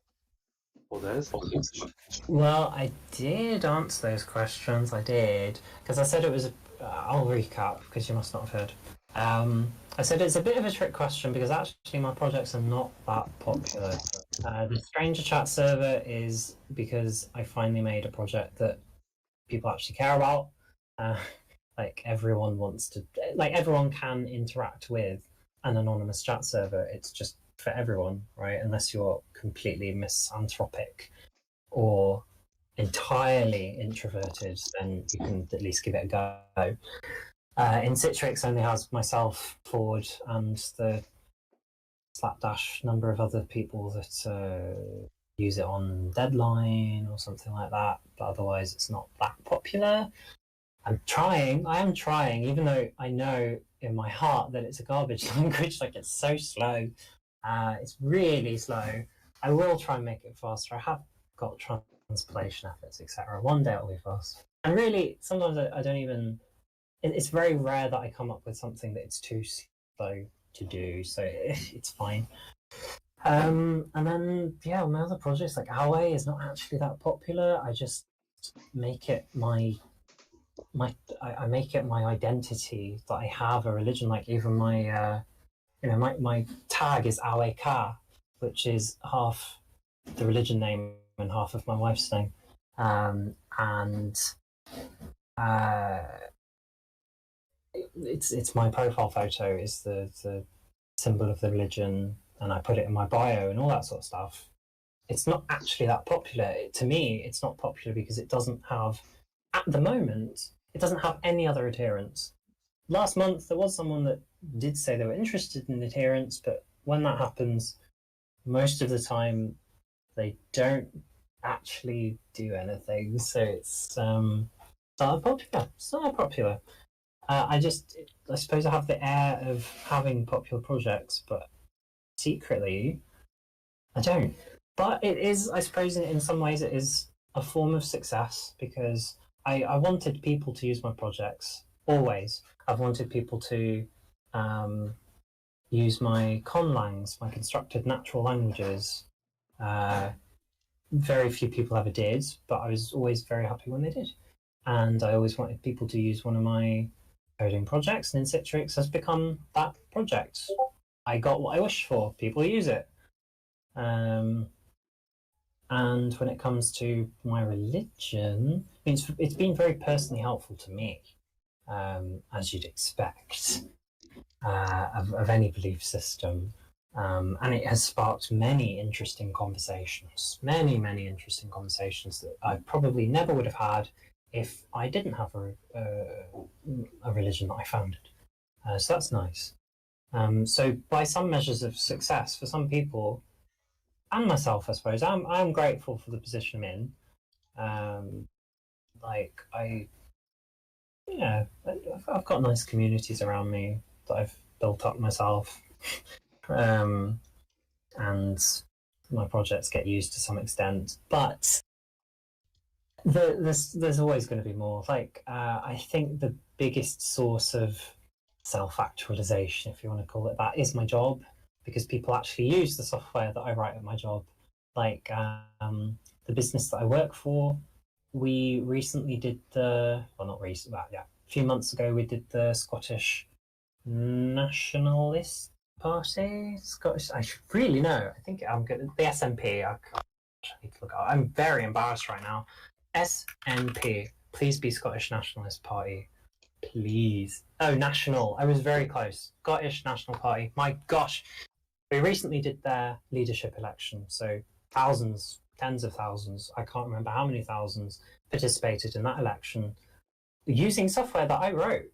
A big part of, maybe not the majority, but certainly a big chunk of it, was coded by me. So that was, and people use that every day, every week. Thousands of people, tens of thousands, sometimes hundreds of thousands. And it's just me and one other coder. So, I get half of the bragging rights from that. So that's probably my most popular project, is just the stuff that I do at work. Which actually, seeing how it's an interview, I'll talk about myself. I used to make voting websites when I was a micronationalist. I had my own country and all that sort of stuff. I had like 40 citizens that argued every single day about laws that didn't technically really exist. Got very stressful. That's kind of why I left. But I made voting websites. I made 3, 4 voting websites. One was enclosure, in fact. And I did them all for free. In fact, sometimes beyond free. I used to pay £6 a month to run the one that was written in Clojure. And very few people used it. And I thought, well, I'm not going to make another voting website or a Discord bot or Telegram bot or whatever. And then it turns out I've got an actual paying job making a voting website, which is incredible to me. I did not know that companies like this existed. And the nation states? Nation states as in a server or A website, I think I have. I think I've had run-ins with them in the past, but well, I haven't been a micronationalist for a while. I used to be the Reddit. Oh, thank you. I used to be the Reddit moderator for r/micronations and all that sort of stuff. Nation states is a nation simulation game. No, not like that. People that actually genuinely try to make countries, like real ones, not simulated ones. In fact, there would be simulated ones, but people who tried to make real micronations would always look down on the fictional ones because it would be like, oh, for goodness sakes, they're giving us a bad name. All right, so no, it's actually where you try and make your own state, where you actually try and okay, Alex has his own. Wow, very interesting. But unfortunately, it was never my cup of tea because I was never interested in making fake countries. I was interested in making a real one. Which, again, to some degree, legally, there are ways that you can be recognised as a country, which is what a lot of micronationalists go for. They use the Montevideo Convention, which set out how you can internationally be recognised as a country. You need land, permanent citizens, some form of governance, some way to represent yourself on the international stage, etc. But yeah, this is like simulated stuff, which unfortunately I was never particularly interested in. And I'm not even interested in normal micronationalism today. It's a bit, it's unfortunate because there have been whole subcultures that I've been a big part of sometimes. Like on Reddit, my Reddit days, I won one of the first awards that they give to people on the conlanging subreddit for making a conlang that for some reason people thought was great. I didn't think it was. Well, I mean, it was my only language at the time, but I didn't think it was amazing. And I was briefly a moderator of r/conlangs as well. It has tens of thousands of people now following it. Well, I don't know these days, but last time I checked, it had lots of people. But I'm just not interested anymore. I mean, I'm kind of interested in conlanging a little, but I only really get the twinge to do any conlanging when I'm learning an actual language, because I'm trying to learn. I've been trying to learn Italian for years, and I'm still very bad at it. I can read it to some degree, terrible at speaking it. Still can't speak in the future tense. It's ridiculous. Even though I've been like over 5 years now trying to study Italian passively. And now I'm recently trying to learn the language Cebuano. And when I learn Cebuano, I keep thinking of Italian. And when I'm doing Italian, I keep thinking of Cebuano. And every time I do any of them, I keep thinking of my conlangs, which were very nice, regular, rigid, very geeky actually, based in binary, very simple grammar, very easy to remember lexicon. I dream of it, but I don't really go back to it. And it's a shame because it used to be such big parts of my life that I would do these things. And sometimes I worry, like, oh gosh, like I'm really invested in Auekha now, but I've sort of been here before in my life. I've had these things that I was really invested in, and then I would just drop.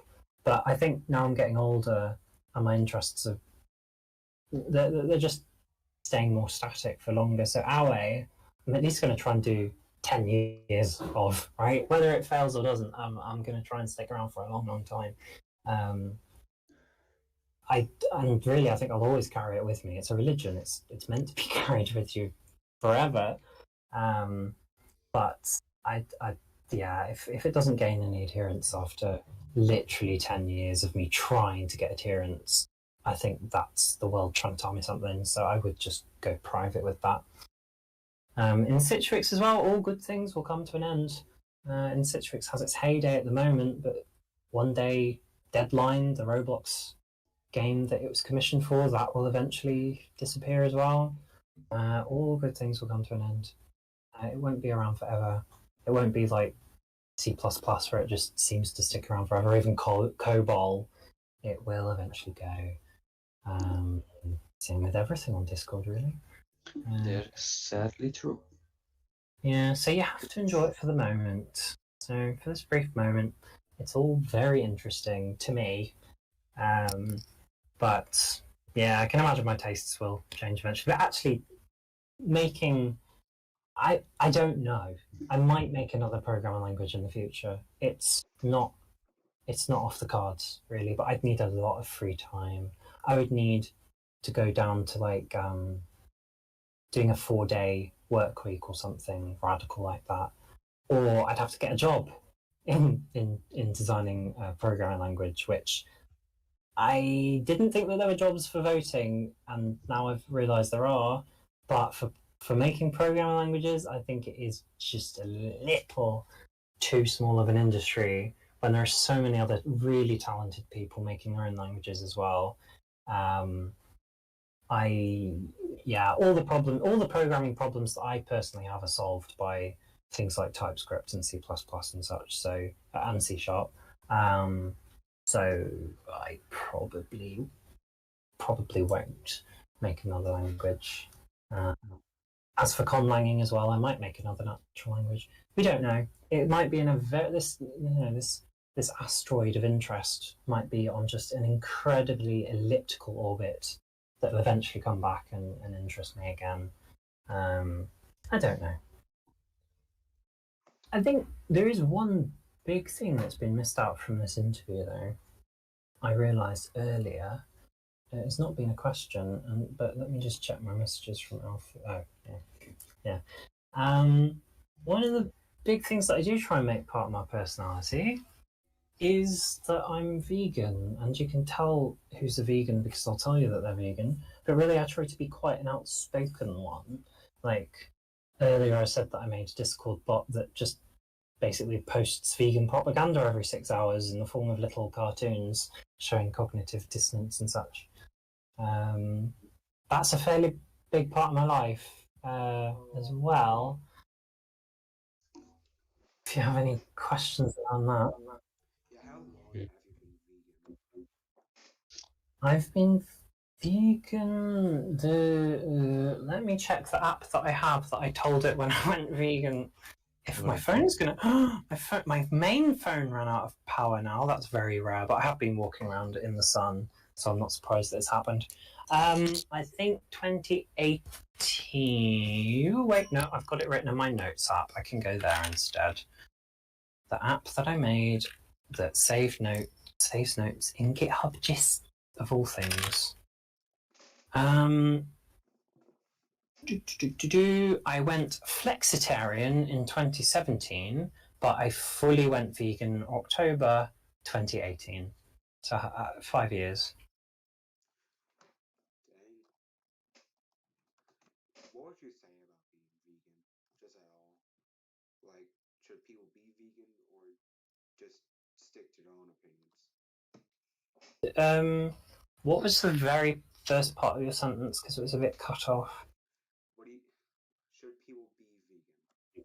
Oh, well, yeah, so there's probably two sides to a lot of vegans when they interact with the general population.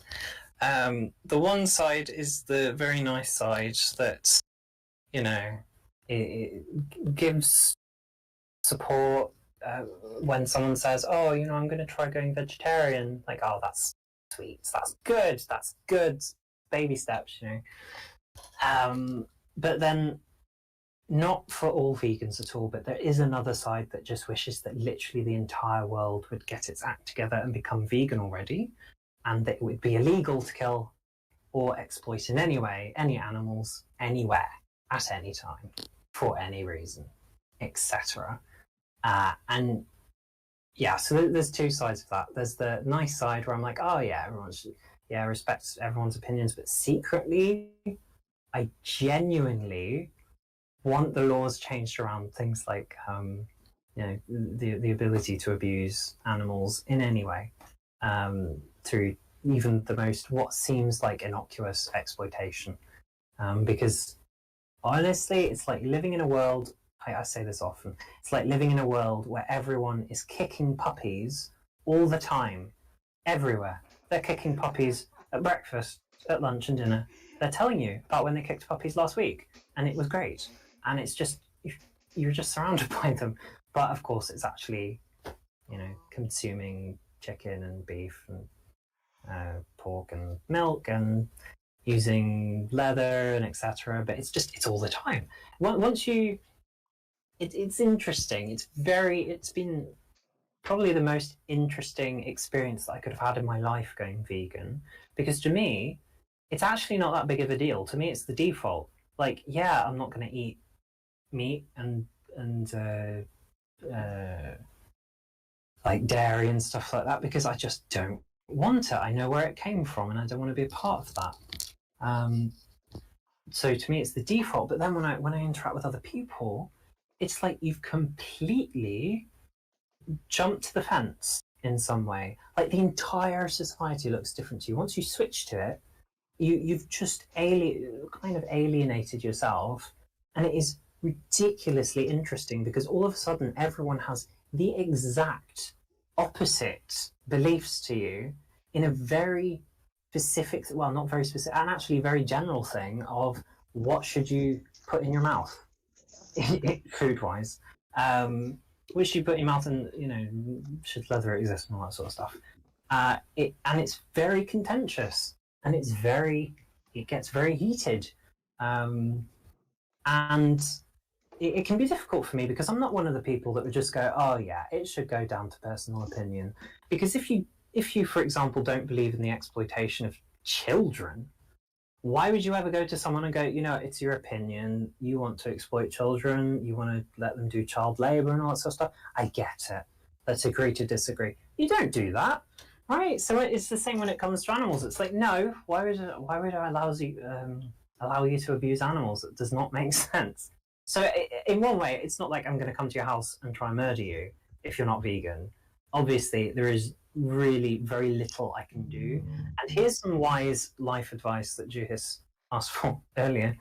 It is very, very, very, very unlikely that you will ever manage to convince someone out of their religion, out of their eating habits, I've noticed, out of their socio-economic beliefs, and maybe one or two other things I can't think of at the moment. I cannot think of a time that I've ever actually convinced someone to join my side in politics, in religion, in veganism, for example. It has never happened. So do pick your battles. Don't try and change people because it's just not going to work. Provide information. Have interesting talks. Really do try and understand what other people are talking about and what they believe. Otherwise, you're just going to talk past each other. But just know that at the end of it, you're probably never going to convince them otherwise. Which is, for someone like me that has very steadfast beliefs in things, who likes debating and such, it's quite frustrating. But I noticed that my track record is terrible. But it's not just my track record. I've never seen anybody on the internet just talk with someone and then go, oh yeah, you're right, actually I'm going to become a socialist now. It just, unless it's people pretending to bump up the numbers, like, hey, I managed to turn this person vegan. It's like, no, you didn't. You just created an alt account and had a fake conversation. We can tell. I can disagree with that. You could disagree. So you think you've had luck, or you've seen people completely change their political stances and such? I've had that before, actually, yeah. It's actually a very funny story if you want to hear it. Sure thing. I'm not the most important person here, so please do talk. I mean, it is your interview, so ask. I'm still not the most. I'm not going to accept that I'm the most important. Not by a long shot, so please. Yeah. Anyways, so there was this one time when I think it was 14. I'm 16 right now. You could even count. Yeah, it was when I was 14. I had an anti-fur. And yes, this will sound like controversy mayhem, but it actually happened like this. I had an anti-furry who got misinformation spread by his friends. It was completely delusional about what the fandom actually is, what the fandom actually does. I mean, you've heard all the controversy about it, probably, right? Or do I have to explain? I assume you're talking about the furry subculture? Yeah? Furry subculture and them being a part of zoophilia or pedophilia, so on, so on. Okay. Please shoot me, I can't handle that shit Yeah. for so long. Well, that kind of stuff, I would hope that anybody that does even a little research would know it's not true. Like, there's always bad apples and such, but it's not like part of the subculture whatsoever. That's what I'm saying, man. That's what I'm saying. But yeah, this guy, and that's the worst mistake he's ever done. He tried to actually dox. I was a part of a big furry community. I was one of the leading staff members. I programmed one of the most important bots in the biggest furry bot server. It's called the Furry Nexus, and they have the Nexus Helper. It's pretty much a bot made for staff to be able to find old accounts about supposed anti-furries. We should be interviewing you, really? Well, it's been improved by other people, but I made the bare bones version that just did. This is the ID, this is the token, this is the ID, this is the token, try to find something similar. If I found something similar, it would display it. That's quite literally the biggest function he's used about it. So how did you come to change their opinion?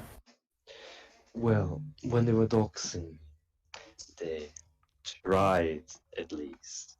Here's the fun thing, and this is also a thing I would advise to every single person this VC.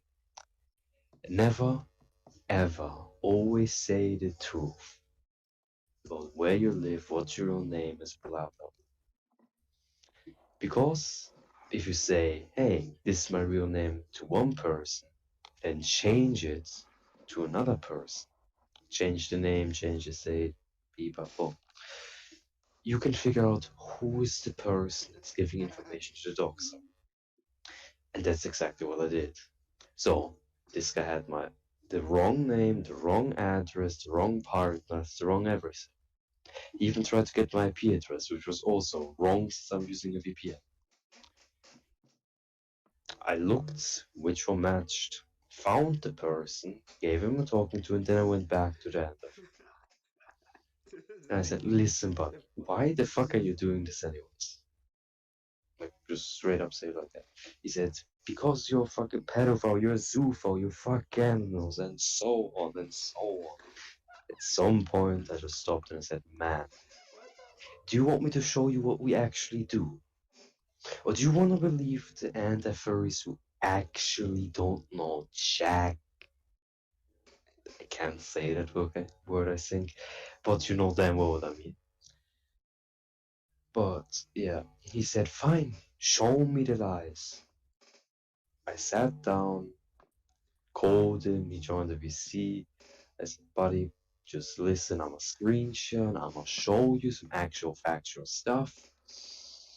5 hours passed, and I changed him from being an anti-furry to a furry. He liked the game. Oh, okay. Wow. Stuff. That is quite impressive. I mean, buddy, I'm looking at your Auekha religion here, and I'm thinking of converting to it. It's not impressive. It happens. I suppose it does. Well, I thought of the other thing that I've never managed to convince someone otherwise of, though I've never tried to spend 5 hours trying to convert someone, I have to say that. I wasn't going to convert. Well, yeah, I mean, even try and show them what really happens. Like, a lot of religious people don't believe in evolution, so I'll spend a good amount of time explaining evolution, but I'll never do 5 hours of that. That's what patience is for, ain't it? I mean, to be patient, to be able to do that. Oh, yes. I myself am a bit of a hothead if it comes to me having a couple drinks or having a shitty day. So what I always do is when people piss me off, It does add up. Yeah, if you're in the right mood for it. but I must sit down, I must say, here, let me teach you basic Python, or here, let me help you resolve this error step by step. I will walk you through it. I won't just let you go to Stack Overflow and just have the error fixed magically. I did that for a brief time in my life, helping with code, but it just got to a You point got a programming tutor, I believe. Yeah, so I do get paid to help people with their code, but actually, it might have been around the time that I started getting paid to help people to code that I stopped helping online to help people to code, because there's always someone that ends up helping someone. And I just remember the fact that I know it's kind of like pull yourself up by your bootstraps attitude, but I didn't. I managed to get along and learn so many coding languages, etc. myself without just asking the internet for help usually. So it happens, there's whole communities for doing it. And I managed it myself. It's I think it's getting to the point where the gulf. No, actually, I can't speak like this. It's probably been going on for decades now. The fact that when you try and learn to code, you've got the very simple problems like learning the language, but then you get these mammoth problems now, like I'm using this exact library and this exact framework on this exact version with this exact database backend, and I have this exact problem with this very particular thing. Can you help me? And it's just getting to the point where it's like, no, I can't help you with that. That is a whole thing. You'd have to learn 5 different things and understand how they all interact for that very particular problem. So I don't help people with coding too much now. I'm very happy to introduce people into coding. Like soon I will give Black Sheba, the lead dev of Deadline, I'll hopefully teach him some C# soon. It was actually meant to be an hour ago, but that has not happened. He's probably away or asleep or whatever. And I will be going in 10 minutes, by the way, because my wife really doesn't like me going on Discord calls for hours and hours at a time. Even though I do a weekly call for Auekha, actually. Auekha. I already saw. Yeah, the Auekha hour. I do that almost every Monday, and she doesn't even really like that, which I can appreciate. But it's understandable. Let's be honest. In fact, she literally just told me now I need to get out because dinner's ready. Like, yeah, I know. So I will be going in exactly 10 minutes. Okay. But the other thing I was going to say, the thing that is very difficult to change people's minds on, are if you come across climate deniers, climate change deniers. I'm not gonna try that. Yes, it's just one of those things. Do you know what I say about those people? Like people. Have you heard about the people in Germany who glue themselves to the fucking street? We have that in the UK as well, so I'm not surprised. We have Just Stop Oil. We have those people. Wait, are they gluing themselves to the street to protest? To protest, yes. No, I mean to protest things that cause climate change, or protest people that think climate change exists? To protest people that don't support climate change. I mean, I agree with the approach, but there is a better way. I mean, gluing yourself to the street. There's a specific saying for people who glue themselves to the street, and it's pretty funny. You know what we say? No. If they're already glued to the street, and they're already that dumb to try to protest people by blocking highways, there's always going to be a person who's going to say fuck it and just run over them. I see. That person will get away with it. So what I'm pretty much saying is, use a good way of protest. Go to the streets and protest. Don't sit yourself down with concrete shoes or glue yourself to the street. Glue yourself to paintings. Just stop with the gluing. Get alive. Use something more practical. And stop wasting the glue. I see.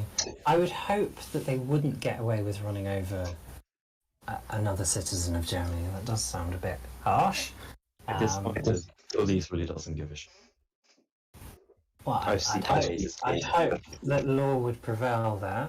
To be honest, I slightly disagree because I get the frustration that people do have. It does attract very particular people to those forms of protest. But at the same time, they always do have a point. Millions of people over the years have been doing the normal form of street protest, and it doesn't really seem to be doing much. I mean, it does because governments are slowly changing, but at the same time, they could go far, far quicker. So I get that you need to start doing strange forms of protest that have never been done before to get attention. The suffragettes did that years ago to get women the vote. Right? They had to do crazy, crazy things, and everyone would always say, "Oh, why are they doing that? It's just ruining their cause." But in the end, of course, it was just the right time, and the right time would have been forever. But it all culminated in something good. So I get it. I mean, I'm not too mad at people that glue themselves to stuff and throw paint and whatever, because they do always do it in a non-violent way. Like the paintings are always fine. Well, I'd hope that they would. Certainly here, if they did something that was truly terrible, we would have heard about it by now, like some violent way of doing it. But at the end of the day, like so many things hold up traffic, so it may as well be a protest about climate change rather than a fallen tree or a car crash or whatever. And it gets them on the news. On it, I mean, I do wish that the world would hurry up and solve climate change. I really, really, really do. So I have a lot of respect for people that do actually spend a lot of their time trying to get that happening, because I don't. I pay my way. I use Ren, which is a nice platform that allows you to offset your carbon emissions through carbon removal projects and such, which I recommend. Ren.co. I'll put it in the chat. In fact, no. Better thing to do is find my referral link, because that plants trees and such. So that's nice. I've used it before. The thing is about the people like vegans or people that try to force climate people, like bleh, I can't talk anymore. People that force others to care about climate change. Sure, you should care about it straight up. But especially for vegans are trying, at least in my city, not in my home country, in my city, they've been stopping delivery trucks. If, for example, fresh meat products delivering to the store, they've been stopping them and just straight up burning the product. Now, that's not only illegal, it just makes us have to kill way more animals to replace the product you just destroyed. In my defense, I get why they're doing this, but it's stupid. It is just outright stupid. Well, yeah, if you try and directly disrupt supply lines, it doesn't work too well, but it does frustrate the supply lines. It does. Like, I know you're saying that more animals would have to be killed and such, but that is a lot of value that has now come out of the pockets of the animal agricultural industry. It is far too much to get into for 3 minutes, and I don't. There'll be what? Sorry. Every time something like that happens, it would be paid back by the state, since it is. Yeah, that does happen, but again, it all adds up. You know, it cuts out of the agricultural subsidies that they would get for other things. It's always lost. it's not something that I wouldn't condone the destruction of meat products really. But again, it's one of these things where it's like I kind of respect it, especially. But again, it does attract particular people that are interested in doing that sort of stuff, which I'm not. I'm also not a fan of that. Yeah. But for my last 3 minutes, questions for me before I go and have a lovely dinner. One more question, because this has been on my mind for a quick while. What do you think about the whole controversy about hackers in general? Because I myself was a short time black hat. I've become a white hat since, but I don't get the controversy behind it. I mean, sure, everybody thinks well, I got into a lot of trouble in school for hacking. A lot of trouble. For, okay, what did you do? I'm interested. I didn't hack. I kind of hacked, but I just wanted to code. That's all I ever wanted to do. I just did the very minimal amount of hacking that would allow me to code every day. It really took a very bad toll on my education. I don't like hacking. I don't. It's one of those things where it's like if nobody did it, we could all have nice things, but it exists. It's kind of good that it exists though, because there are always malicious people that try and do bad things. And then the good people that try to stop them with the same ways. Well, not necessarily the same ways, but certainly it makes developers think about security, right? Because you don't necessarily need white hat. I mean, you do. It's very helpful, and pen testers and all that sort of stuff. That's very good for really high security situations. But for the regular developer, we just need to follow a few security guidelines that I suppose have been generated by a history of hackers and people that can figure out what they're doing. Yeah. But I'd never help someone to hack, even white hat hacking. It's just I'm not interested. It's something. Or doxing. Doxing is also something I would never go to. That's like bottom of the line. Doxing is just horrible. It comes under social engineering, but again, because it exists, it sort of keeps people on their toes. Which again, if it didn't happen, we wouldn't need to do that, but it happens. So yeah. Sad. Yeah. Well, before I go, how did I find coding home? I can't remember. Unfortunately, there might be some clues as to maybe Discord. Probably Discord. Yeah, Discord. As for some wise life advice to end the stream, I don't know. There's lots of quotes I like, but I'll send them via text. Well, no, what's this? No. I think I've done enough. I have to go now. But thank you for the opportunity for me to rant for ages. And thank you everybody that came. And thank you everybody in the future that stumbles across this random YouTube video and manages to listen to 107 minutes of it while not being bored. Have a good dinner and have a good rest of your night. Yes, I hope you all do well, and I shall see you all around later. Yeah. Have a good night. Bye for now. Well, well, that was pretty productive, wasn't it? Very much so. And now I'm happy I actually fucking joined. Jeez. 2 hours and 18 minutes. Not bad. I mean, God, that wasn't bad. And I'm happy I actually reached out to join the voice chat, because I think it would have ended a lot quicker if I didn't. I mean, it's some. I'm gonna go too. Yeah. I'm quite very much hungry here. It's been like 2 hours and 30 minutes since I've been in the seat. Well, then also you have a good dinner, have a good night, or day, or morning. Yeah, it's like 2 p.m. So, yeah, it's 21:32 here. See the stage later. Yep. Goodbye. And thank you for watching this stream. It's been a very fun time. plan is that I'm probably gonna edit this in post, like just put an image on top or just the audio possibly, or just leave it like this, and see how it works. So yeah, I don't know what's the next time I'm gonna stream or upload, but it'll probably be sometime next year.